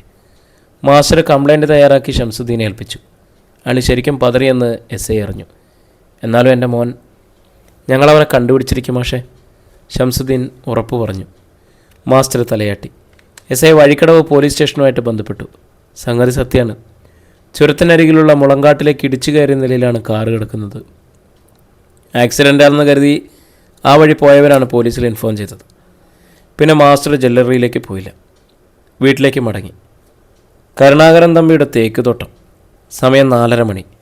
അവസാനത്തെ ലോറിയും പോയി. കരുണാകരൻ തമ്പി അവിടെ ഉണ്ടായിരുന്നു. അയാളെ കണക്ക് നോക്കി പണിക്കാർക്ക് കൂലി കൊടുത്തു. ആനക്കരികിൽ നിൽക്കുകയായിരുന്നു ദ്രൗപദി. തമ്പി അവളെ അടുത്ത് വിളിച്ചു. എനിക്ക് ഒരുപാട് സന്തോഷമുണ്ട് ദ്രൗപദി. നീയും നിൻ്റെ ആനയും കുറച്ചൊന്നുമല്ല എന്നെ സഹായിച്ചത്. ദ്രൗപദി പുഞ്ചിരിച്ചു. അത്യാവശ്യ ഘട്ടങ്ങളിലൊക്കെ തമ്പി സാറും എന്നെ സഹായിച്ചിട്ടുണ്ടല്ലോ. അയാളൊരു ചതുരപ്പൊതി അവൾക്ക് നീട്ടി. നേരത്തെ തന്നതിൻ്റെ ബാക്കി രൂപയാണ്. എണ്ണി നോക്കി പോരെങ്കിൽ പറയണം. ദ്രൗപദി അത് വാങ്ങി. എണ്ണുന്നില്ല, തമ്പി സാറ് കുറയ്ക്കില്ലെന്ന് എനിക്കറിയാം. അവൾ അത്രയും ദിവസം തനിക്കൊപ്പം പണിക്കുണ്ടായിരുന്നവരോട് യാത്ര പറഞ്ഞു. മാസ്റ്ററുടെ വീട്ടിലെത്തുമ്പോൾ എല്ലാവരും ഹാളിലുണ്ട്. എല്ലാവരിലും മ്ലാനത. എന്താ നിധി? ചോദ്യം അവളോടായിരുന്നെങ്കിലും ദ്രൗപദി എല്ലാവരെയും മാറി മാറി നോക്കി. നിധി വിങ്ങിപ്പൊട്ടി. ഏട്ടനെ കാണുന്നില്ല. ദ്രൗപദി നടുങ്ങിയെങ്കിലും അവളുടെ ഉള്ളിലൊരു സംശയം ബാക്കി നിന്നു. അച്ഛനും മകനും കൂടിയുള്ള എന്തോ ഒത്തുകളിയാണോ ഇത്? നിർമ്മല സ്ഥലത്തിൽ നിന്ന് വരുത്തുകയും ഇവിടെ എന്തെങ്കിലും പദ്ധതി നടപ്പിലാക്കുകയും ചെയ്താൽ ജാഗ്രതയോടെ ഇരിക്കണമെന്ന് അവളുടെ മനസ്സ് മുന്നറിയിപ്പ് നൽകി. അല്പം കഴിഞ്ഞ് കുളിക്കാനെന്ന ഭാവത്തിൽ ദ്രൗപദി കരിമ്പുഴയിലേക്ക് പോയി. കൊക്കത്തോട്ടത്തിലൂടെ വിഘ്നേശ്വരും അവിടെ എത്തി. എന്നോട് മടങ്ങിക്കൊള്ളാൻ പറഞ്ഞിരിക്കാം മാഷ്, അവൻ അറിയിച്ചു. എങ്കിലങ്ങ് പോകണം, ഞാനിന്നുകൂടിയേ ഉള്ളൂ ഇവിടെ. അവളുടെ മറുപടി കേട്ട് വിഘ്നേശ്വരൻ്റെ കണ്ണുകൾ ചെറുതായി. ഇപ്പോൾ എനിക്ക് മനസ്സിലാണ്ട്, നിർമ്മലിൻ്റെ തിരോധാനം ഒരു കെട്ടുകഥയാണ്. അവൻ ഈ പരിസരത്ത് തന്നെ കാണും. ഈ രാത്രിയിൽ നമ്മൾ രണ്ടുപേരും സൂക്ഷിക്കണമെന്നർത്ഥം.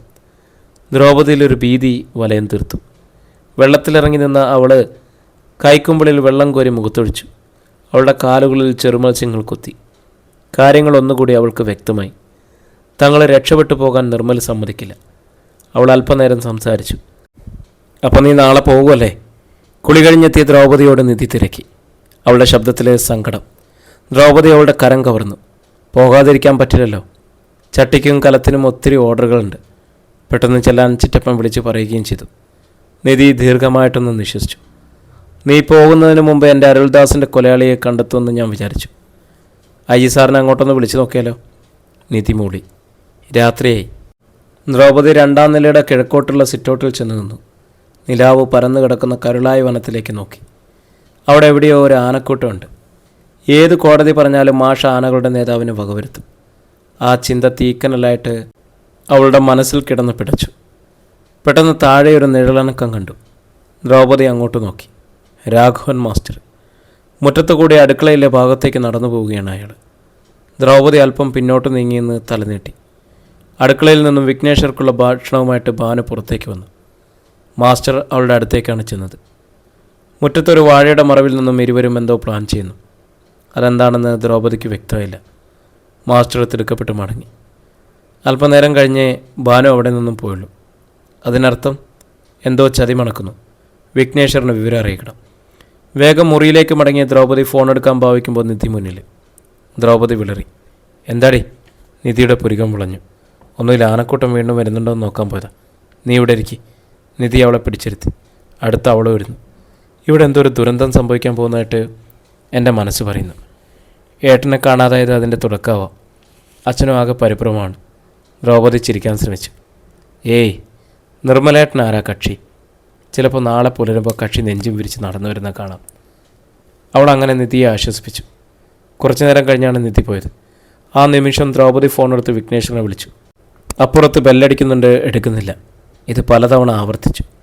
ദ്രൗപദി പിന്നെയും സിറ്റൗട്ടിലെത്തി ആ കെട്ടിടത്തിന് നേർക്ക് കണ്ണയച്ചു. മുറിക്കുള്ളിലും പുറത്തും വിളിച്ചുകൊണ്ട് വാതിൽ തുറന്നു കിടക്കുന്നു. ചിന്നപ്പട. മുറിയിലേക്ക് വന്ന ചിന്നമ്മാളെ വിളിച്ചു. അവൾ വേഗം ചെന്ന് വാതിലടച്ച് കൊളുത്തിട്ടു. ചിന്നമ്മാൾ അമ്പരന്നു. എന്താ ചിന്നപ്പട? ഷ്. അവൾ ചുണ്ടിനുമീത് വിരലമർത്തി. മിണ്ടരുതെന്ന് ആംഗ്യം കാണിച്ചു. എന്നിട്ട് ശബ്ദം കലർത്തി. അവ കിടന്നോ? അവൾ പിന്നെയും വിഘ്നേശ്വരനെ വിളിച്ചു. മറുപടിയില്ല. ദ്രൗപദി മുറിയിലെയും സിറ്റൗട്ടിലെയും ലൈറ്റ് കെടുത്തിട്ട് കാത്തുനിന്നു. സമയം കടന്നുപോയി. താഴത്തെ നിലയിലെ വാതിൽ തുറക്കപ്പെട്ടതുപോലെ അവൾക്ക് തോന്നി. ഒപ്പം വീടിന് മുന്നിൽ ലൈറ്റ് അണഞ്ഞു. ദ്രൗപദി മുന്നോട്ട് ആഞ്ഞു നിന്ന് ശ്രദ്ധിച്ചു. ഒരാൾ മുറ്റത്ത് കൂടി പടിക്കെട്ടുകൾക്കകത്തേക്ക് പോകുന്നു. അത് മാസ്റ്ററാണെന്ന് അവൾക്ക് ഉറപ്പായി. അവൾക്ക് നെഞ്ചിടിപ്പേറി. വിഘ്നേശ്വർ താമസിക്കുന്ന കെട്ടിടത്തിൽ ഇപ്പോഴും വെളിച്ചമുണ്ട്. വാതിലും അടച്ചിട്ടില്ല. പെട്ടെന്ന് കണ്ട് 2 പേരുമായി ചെന്ന് മാസ്റ്റർ ആ മുറിയിലേക്ക് കയറുന്നു. പെട്ടെന്ന് അവിടുത്തെ 2 ലൈറ്റുകളും അണഞ്ഞു. ഒന്ന് അലറി വിളിക്കണമെന്ന് തോന്നി ദ്രൗപദിക്ക്. വിഘ്നേശ്വരനെ അവർ കൊല്ലും. എന്നാൽ 1 മിനിറ്റ് കഴിഞ്ഞപ്പോൾ 2 പേർ ചേർന്ന് ഒരാളെ എടുത്തു കൊണ്ടുപോകുന്നതും നിലാവെളിച്ചത്തിൽ അവൾ കണ്ടു. പിന്നെ മറ്റൊരാളും. അധ്യായം 46. ദ്രൗപദിയുടെ ഇടനെഞ്ചിൽ ഒരു മിന്നൽ പുളഞ്ഞു. എടുത്തു കൊണ്ടുപോകുന്നത് വിഘ്നേശ്വരനെയാണെന്നും പിന്നാലെ പോകുന്നത് മാസ്റ്ററാണെന്നും അവൾക്ക് മനസ്സിലായി.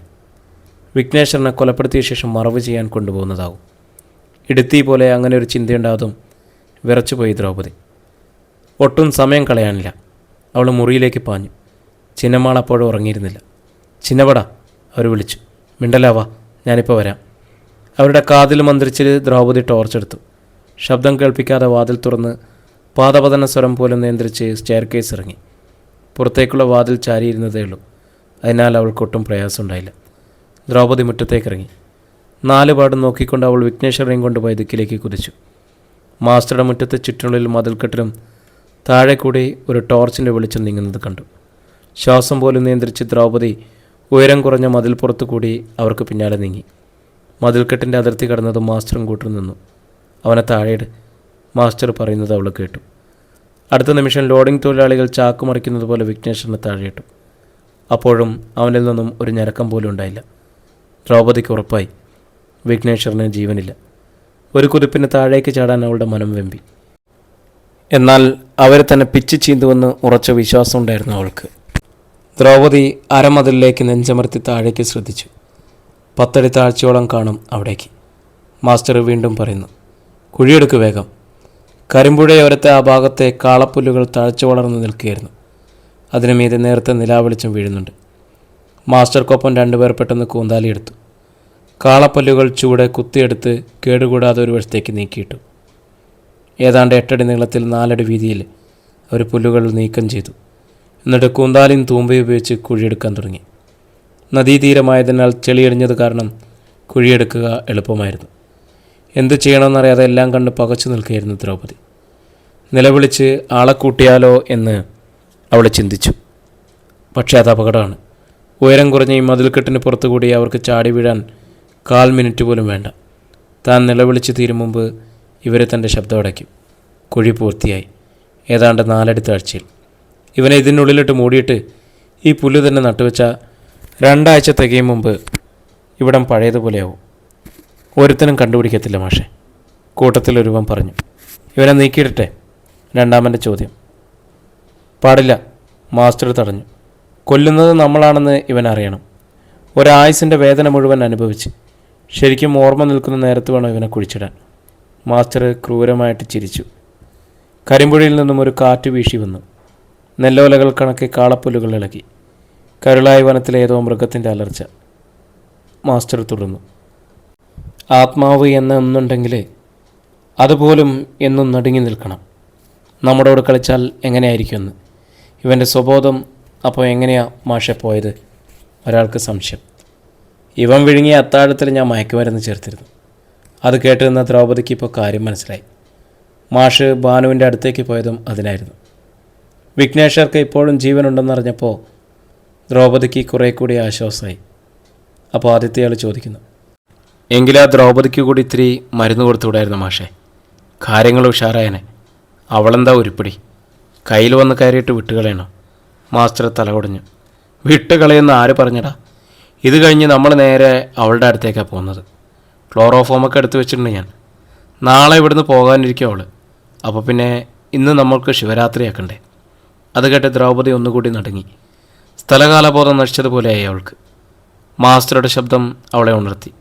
നിങ്ങൾക്കറിയാലോ നിധിയുടെ സ്വഭാവം. അവൾക്ക് പിടിക്കാത്തത് ചെയ്തെന്നറിഞ്ഞാൽ സ്വന്തം അച്ഛനാണെന്ന് പോലെ അവൾ നോക്കില്ല.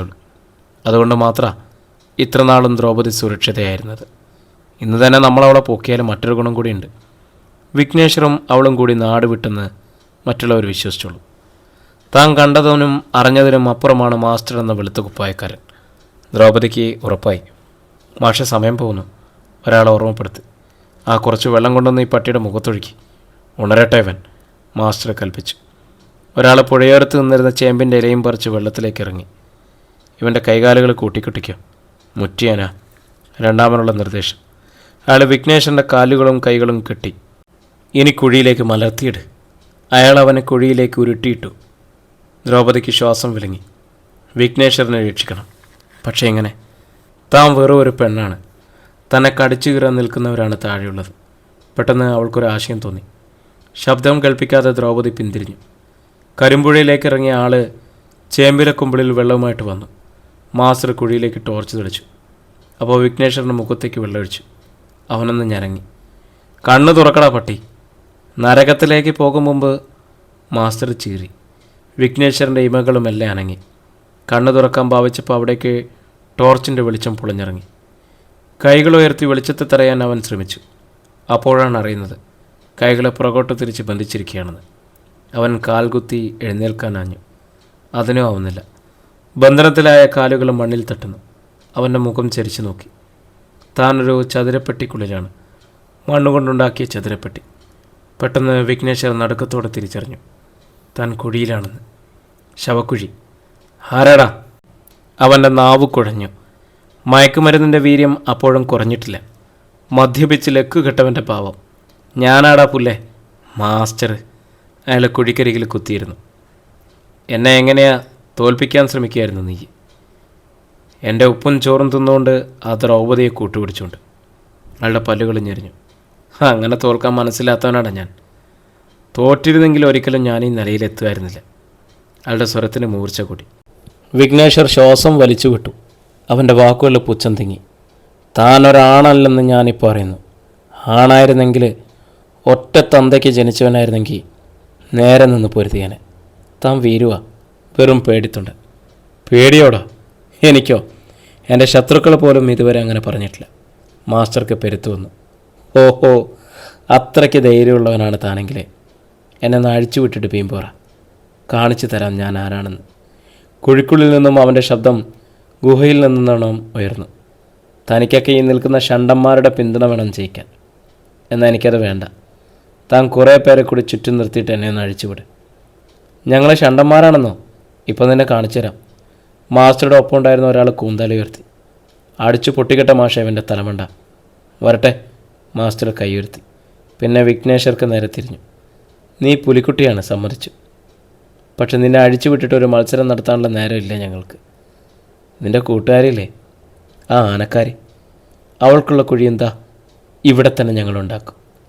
നിന്നെ വെട്ടിമൂടിയിട്ട് നീ വിഷമിക്കണ്ട. നിന്നെ കൊണ്ടു നടന്ന ആനസ്നേഹികളെ വിളിച്ച് നീ കരഞ്ഞോടാ. അവർ വന്ന് നിന്നെ രക്ഷിക്കട്ടെ. മാസ്റ്റർ എഴുന്നേറ്റ് നിന്ന് കുഴിയിലേക്ക് കൈ ചൂണ്ടി. ദ്രൗപദിയെക്കുറിച്ച് പറഞ്ഞതും വിഘ്നേശ്വരൻ്റെ ഞരമ്പുകൾ വലിഞ്ഞു മുറുകി. കുഴിയിൽ കിടന്ന് ഒരു വന്യമൃഗത്തെ പോലെ അവൻ അലറി. അവളെ തൊട്ടാ പിന്നെ നീ പ്രപഞ്ചം കാണത്തില്ല. എടാ. പിന്നെ മാസ്റ്റർ വിളിച്ചത് വലിയൊരു ചീത്തയാണ്. മോനെ, നിൻ്റെ മായാറിലെയും മസനഗുഡിയിലെയും എല്ലാ തെണ്ടികളും കൂടി വന്നാലും എൻ്റെ ഒരു രോമത്തെ തൊടത്തില്ല. മാസ്റ്റർ കൈത്തണ്ടയിൽ ഒരു രോമം പിഴുത് ഊതിപ്പറപ്പിച്ചു. ഇത്രയും പറയാനാ നിന്നെ ഇതുപോലെ ജീവനോടെ വെച്ചത്. മാസ്റ്റർ അനുചരർക്ക് നേരെ വെട്ടിത്തിരിഞ്ഞു. നീക്കിയിട മണ്ണ് ജീവനോടെ ഇവൻ്റെ പുറത്തേക്ക്. തല അവസാനം മൂടാവൂ. വിഘ്നേശ്വർ തൻ്റെ അന്ത്യം മുന്നിൽ കണ്ടു. എങ്കിലും അവൻ അവരോട് യാചിക്കുകയോ നിലവിളിക്കുകയോ ചെയ്തില്ല. തൻ്റെ വിധി ഇതാണെങ്കിൽ തടയാനാവില്ല. അങ്ങനെ കരുതിയിരുന്നു അവൻ. കുഴിക്കിരുവശത്തും നിന്നുകൊണ്ട് മാസ്റ്റർക്കൊപ്പമുള്ളവരെ അവൻ്റെ പാദത്തിലേക്ക് മണ്ണ് നീക്കിയിട്ട് തുടങ്ങി. വിഘ്നേശ്വർ പല്ലുകടിച്ച് കിടന്നു. പിന്നെ പറഞ്ഞു, എടോ മാഷേ, താനി ചെയ്തുകൊണ്ടല്ലോ ഇതിൻ്റെ 10 ഇരട്ടി ദുരിതത്തിലായിരിക്കും തൻ്റെ അന്ത്യവും. ഓർത്തോ? ഓഹോ ശരി, ഞാൻ ഓർത്തോളാം. മാസ്റ്റർ പരിഹസിച്ചു. കാലുകളിൽ നിന്നും മണ്ണ് വിഘ്നേശ്വരൻ്റെ അരക്കെട്ടിലേക്കായി, പിന്നെ നെഞ്ചിലേക്ക്. ഒരു ലോറിയിൽ നിന്നിറക്കിയ സാധനങ്ങൾ മുഴുവൻ തൻ്റെ പുറത്തെത്തിയ അനുഭവമായിരുന്നു വിഘ്നേശ്വരന്. നെഞ്ചിൽ നിന്നും കഴുത്തിലേക്ക് മണ്ണെത്തി. അത് താടയിൽ മുട്ടി. കുറച്ച് മുഖത്തേക്ക് തെറിച്ചു വീണു. മാസ്റ്റർ ക്രൂരമായ ചിരിയോടെ നോക്കി നിന്നു. ഇനി 3 or 4 തുമ്പ മണ്ണുകൂടി വീണ് കഴിയുമ്പോൾ വിഘ്നേശ്വർ എന്നയാൾ പ്രപഞ്ചത്തിൽ നിന്നും മായും. അടുത്ത നിമിഷം തലയ്ക്ക് മുകളിൽ ഒരു ആനയുടെ ചിഹ്നം വിളി. അവർ കിടുങ്ങി. മണ്ണ് നീക്കിയിട്ട് കൊണ്ടിരുന്നവരുടെ കയ്യിൽ നിന്നും തൂമ്പയും കൂന്താലിയും പിടിവിട്ടുപോയി. വിറച്ചുകൊണ്ട് നിന്ന മാസ്റ്റർ മുകളിലേക്ക് ടോർച്ച് തെളിച്ചു. അരമതിലിന് തൊട്ട് ഒരാന. മതിലിന് പുറത്തു കൂടി അത് തുമ്പിക്കൈ നീട്ടുന്നു. ആന പുറത്തൊരാൾ. ദ്രൗപദി, അവൾ ആനയോട് കൽപ്പിച്ചു. പിടിക്കി. പറഞ്ഞു തീരും മുൻപേ ആന മാസ്റ്ററുടെ തുമ്പിക്കൈയിൽ ചുറ്റി ഉയർത്തി. രക്ഷിക്കണേ. അയാളുടെ അലർച്ച കരിമ്പുഴ കടന്ന് കരുളായ വനത്തിലേക്ക് വിറപ്പിച്ചു. ടോർച്ച് താഴെ വീണു. പോക്കറ്റിൽ നിന്നും ഫോണും ഒപ്പമുണ്ടായിരുന്നവർ തിരിഞ്ഞോടാൻ ഭാവിച്ചു. ഓടരുത്. അശരീരി പോലെ ദ്രൗപദിയുടെ ശബ്ദം മുകളിൽ നിന്നും. ഓടിയ ഇയാളെ ഞാൻ ഈ മതിലിൽ തന്നെ തല്ലിച്ചിതറിപ്പിക്കും. ഞാൻ ഈ ആനയെക്കൊണ്ട്. ഓടാൻ ഭാവിച്ചവരുടെ കാലുകൾ നിശ്ചലമായി. ആന മാസ്റ്ററെ ഉയർത്തിപ്പിടിച്ചിരിക്കുന്നതും അയാൾ കൈകാലുകൾ കൊണ്ട് അന്തരീക്ഷത്തിൽ ചുരമാന്തുന്നതും അവർ കണ്ടു. തിരിച്ചുപാടാ, ഇയാളെ ജീവനോടെ വേണമെങ്കിൽ. ദ്രൗപദിയുടെ മുന്നറിയിപ്പ്. അവർ ശങ്കിച്ചു നിന്നു. മാസ്റ്റർ ഇല്ലാതായാൽ തങ്ങൾക്ക് രക്ഷയില്ലെന്ന് അവർക്കറിയാം. എടാ വേഗം വാ. അർദ്ധപ്രാണനോടെ മാസ്റ്റർ വിലപിച്ചു. തൻ്റെ ഒച്ചകെട്ട ആളുകൾ ഓടി വന്ന എല്ലാ പദ്ധതികളും അവർ മനസ്സിലാക്കുമെന്ന് മാസ്റ്റർ ഭയന്നു. ദ്രൗപദി, നീ ചോദിക്കുന്നത് എന്തും തരാൻ ഞാൻ. എന്നെ താഴെ ഇറക്ക്. തുമ്പിക്കൈയിൽ കിടന്നുകൊണ്ട് അയാൾ കൈകൂപ്പി. ദ്രൗപദിയുടെ കണ്ണുകൾ കത്തി. വിഘ്നേശ്വരനെ കൊന്നിട്ട് എന്നെ പിടിച്ചുകൊണ്ടെന്ന് ബലാത്സംഗം ചെയ്യാനായിരുന്നില്ലേ നിങ്ങളുടെ പദ്ധതി? ഇന്ന് വൈകിട്ട് വരെ നിങ്ങളെ ഞാൻ അങ്കിളെ എന്നല്ലേ വിളിച്ചിട്ടുള്ളത്. വികാരവിക്ഷോഭത്താൽ അവളുടെ ഒച്ച പതറി. പക്ഷെ നിങ്ങളുടെ നോട്ടം എൻ്റെ ശരീരത്തിലാണെന്ന് അറിയാൻ വൈകി. തനിക്കും ഇല്ലോടെ ഒരു മോള്. ഇക്കണക്കിന് തൻ്റെ തൊലിയുരിഞ്ഞു പോകുന്നത് പോലെ തോന്നി മാസ്റ്റർക്ക്. ജീവിതത്തിൽ ഇന്നേ വരെ ഉണ്ടാകാത്ത അപമാനം. ദ്രൗപദി പ്ലീസ്. അയാളെ ബാക്കി പറയാൻ സമ്മതിച്ചില്ല അവൾ. മിണ്ടിപ്പോകരുത്. ഇനി തൻ്റെ ഈ വൃത്തികെട്ട നാവണങ്ങിയ തൻ്റെ മതിലിൽ തന്നെ തൻ്റെ തല തല്ലിച്ചിതറും. കാണണോ? മാസ്റ്റർക്ക് മിണ്ടാനായില്ല. അയാളെ പതറി നിൽക്കുന്ന അയാളുടെ അനുചരന്മാർക്ക് നേരെ ദ്രൗപദി തിരിഞ്ഞു. ഇങ്ങോട്ട് വരാനല്ലടാ പറഞ്ഞത്. അർദ്ധശങ്കയോടെ അവർ വന്നു. താഴെ കിടക്കുന്ന ഇങ്ങരുടെ ഫോണെടുത്ത് ഇങ്ങോട്ട് താടാ. വിറപ്പുകൊണ്ട വിരലുകൾ കൊണ്ട് ഒരാൾ ഫോണെടുത്തു. എന്നിട്ട് ആനപ്പുറത്തേക്ക് എറിഞ്ഞു കൊടുത്തു. അവളത് പിടിച്ചു. തുടർന്ന് താഴെ നടക്കുന്ന സംഭവങ്ങൾ വീഡിയോയിൽ പകർത്താൻ തുടങ്ങി. മാസ്റ്റർ തുമ്പിക്കയിൽ കിടക്കുന്ന അടക്കം. ഇനി വിഘ്നേശ്വരനെ രക്ഷിക്കാൻ ഞാൻ പ്രത്യേകം പറയണോടാ? ദ്രൗപദിയുടെ അടുത്ത ചോദ്യം. വേണ്ട. അവർ സൂക്ഷ്മതയോടെ കുഴിയിലെ മണ്ണ് തിരിച്ചു കോരി തുടങ്ങി. ഓരോ രംഗവും ദ്രൗപദി ഫോണിൽ പകർത്തിക്കൊണ്ടിരുന്നു. അവസാനം അവർ വിഘ്നേശ്വരനെ കുഴിയിൽ നിന്ന് ഉയർത്തി കരയ്ക്ക് കിടത്തി. പിന്നെ കെട്ടുകളഴിച്ചു. ആ ക്ഷണം അവൻ ചാടി എഴുന്നേറ്റു. ശരീരമൊന്ന് കുടഞ്ഞു. ചുറ്റും മണൽത്തരികൾ ചിതറി. പിന്നെ കൈവീശി അടിച്ചു. കരയിൽ നിന്നിരുന്ന രണ്ടുപേരെയും കുഴിയിലേക്ക് മറിച്ചു. അയാളെ കൂടി ഇങ്ങോട്ട് ഇട്ടതാ ദ്രൗപദി. അപ്പോൾ മാത്രം വിഘ്നേശ്വർ സംസാരിച്ചു. ദ്രൗപദി ആനയുടെ ചെവിക്ക് പിന്നിൽ കാൽ കൊണ്ട് ഒന്നനക്കി. ആന പിടിവിട്ടു. ചാക്കും കെട്ടുപോലെ മാസ്റ്റർ വിഘ്നേശ്വറിൻ്റെ കാൽക്കിലേക്ക് വീണു. അയ്യോ! വിഘ്നേശ്വർ അയാളെയും കുഴിയിലേക്ക് ചവിട്ടി മറിച്ചു. അധ്യായം 47. ദ്രൗപദി നന്ദി. ഇപ്പോൾ അതിൽ കൂടുതലൊന്നും പറയാൻ നേരമില്ല എനിക്ക്. ആനപ്പുറത്ത് നിന്നിരുന്ന ദ്രൗപദിയെ നോക്കി പറഞ്ഞ ശേഷം വിഘ്നേശ്വർ കുതിച്ചാടി കുഴിയിൽ കിടന്നിരുന്ന മാസ്റ്ററുടെ പുറത്തേക്ക്. അയ്യോ! അമർത്തിയ ഒരു നിലവിളി അയാളിൽ നിന്നും ഉയർന്നു. അതിനിടയിൽ കിടന്ന അനുചരന്മാരും ഞെരിഞ്ഞമർന്നു. വിഘ്നേശ്വരെ പൊറുക്കണം. മാസ്റ്ററെ അയച്ചു. പൊറുക്കാനോ? അങ്ങനെയൊന്നും എൻ്റെ ജീവിതത്തിൽ ഇന്നേ വരെ ഉണ്ടായിട്ടില്ല. മാസ്റ്ററുടെ പുറത്തു നിന്നുകൊണ്ട് തന്നെ വിഘ്നേശ്വർ കൈനീട്ടി തൂമ്പെടുത്തു. നീയൊക്കെ കാലും കൈയും കെട്ടിയിട്ടില്ല എന്നെ കുഴിച്ചു മൂടാൻ ശ്രമിച്ചത്. പക്ഷെ ഞാൻ അങ്ങനെ ചെയ്യുന്നില്ല. രക്ഷപ്പെടാമെങ്കിൽ പെട്ടോ. കാലുകൾ ഒന്നുകൂടി അമർത്തിയിട്ട് അവൻ മണ്ണ് നീക്കിയിടാൻ തുടങ്ങി. ഏറ്റവും മടിയിൽ കിടങ്ങുന്നവൻ ഞരങ്ങുന്നത് പോലെ എന്തോ പറയുന്നുണ്ട്. പക്ഷെ വ്യക്തമായില്ല. എന്നെ അനുഭവിപ്പിച്ചതിനും അതിനും അപ്പുറവും നിങ്ങൾക്ക് മടക്കി തന്നില്ല. പിന്നെ ഞാൻ എന്തിനാടാ ആണാണെന്ന് പറഞ്ഞ് നടക്കുന്നത്? വിഘ്നേശ്വർ കടപ്പല്ലമർത്തി. അവർ മണ്ണ് നീക്കിയിട്ടതിൻ്റെ 10 ഇരട്ടി വേഗതയിലായിരുന്നു അവന്. മാസ്റ്റർ അടക്കം 3 പേരും ശ്വാസം വിലങ്ങി തുടങ്ങിയിരിക്കുന്നു. ആനപ്പുറത്തെല്ലാം കണ്ടുകൊണ്ടിരുന്ന ദ്രൗപദി പോലും നടുങ്ങി. വിഘ്നേശ്വർ, അവൾ ഭീതിയോടെ വിളിച്ചു. ഈ ചെറ്റകളെ കൊന്നിട്ട് നിനക്ക് ജയിലിൽ പോകണോ? അങ്ങനെ ഞാൻ ചെയ്ത ഈ നാട് രക്ഷപ്പെടുമെങ്കിൽ അങ്ങനെ ആയിക്കോട്ടെ. അവൻ ശക്തമായിട്ട് കിതച്ചു. ദ്രൗപദി തല കുടഞ്ഞു. വിഘ്നേശ്വർ, വേണ്ട, കൊല്ലണ്ട. മാസ്റ്റർ ജീവിച്ചിരിക്കണം.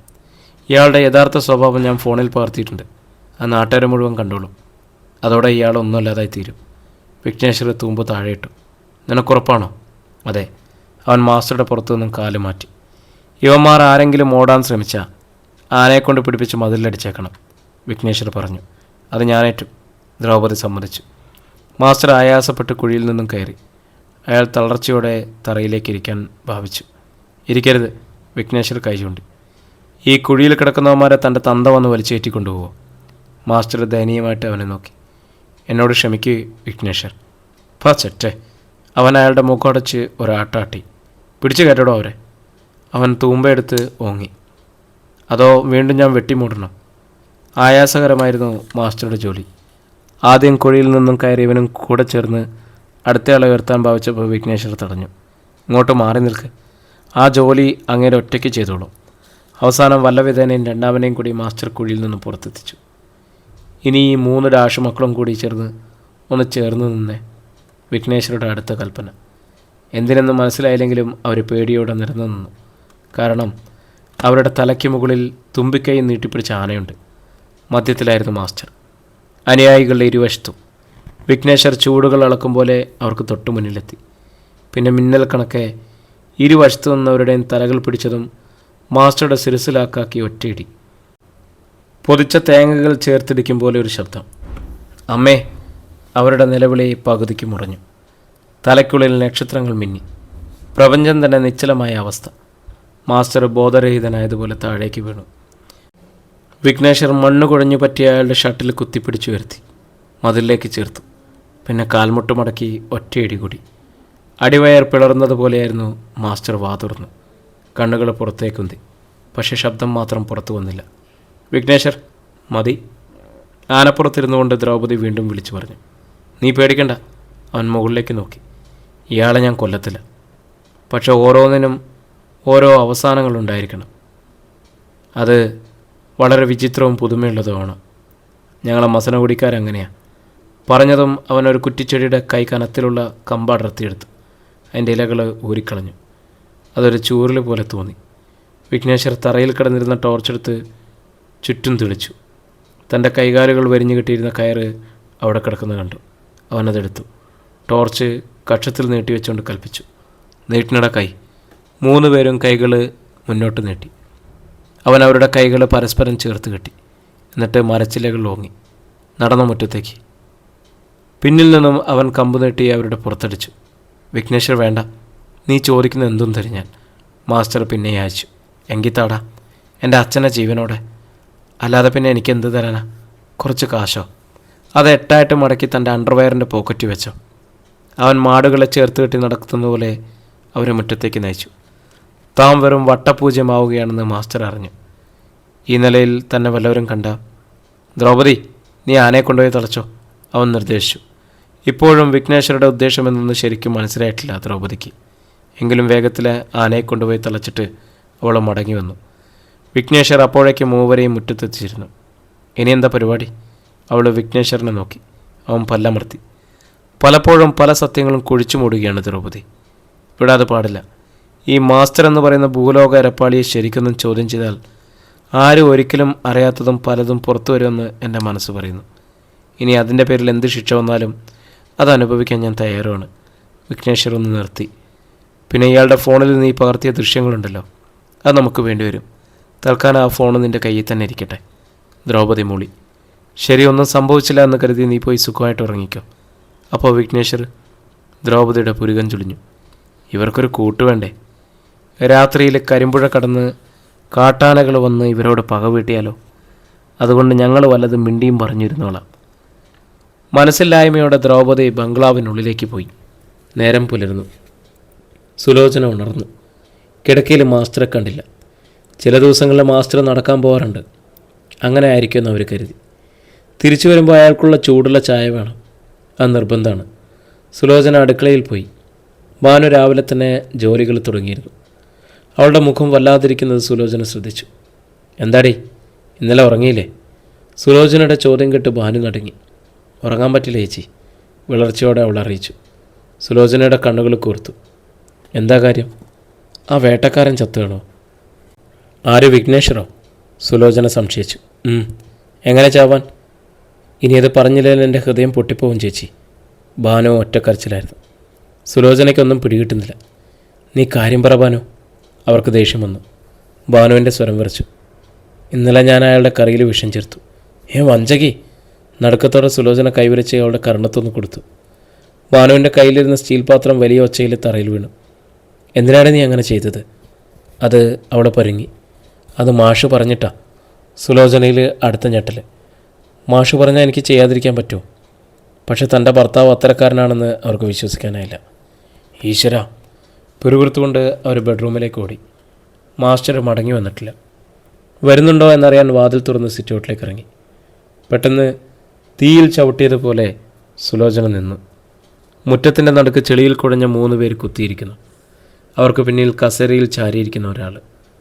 സിറ്റൗട്ടിലെ കസേരയാണെന്നും അതിലിരിക്കുന്ന വിഘ്നേശ്വരാണെന്നും അവർ തിരിച്ചറിഞ്ഞു. എടാ! ചീരിക്കൊണ്ട് സുലോചന മുറ്റത്തേക്ക് പാഞ്ഞു. ആരാടാ ഇവരൊക്കെ? എന്ത് തോന്നിയ സാടാ കണി കാണിക്കാൻ വെച്ചിരിക്കുന്നത്?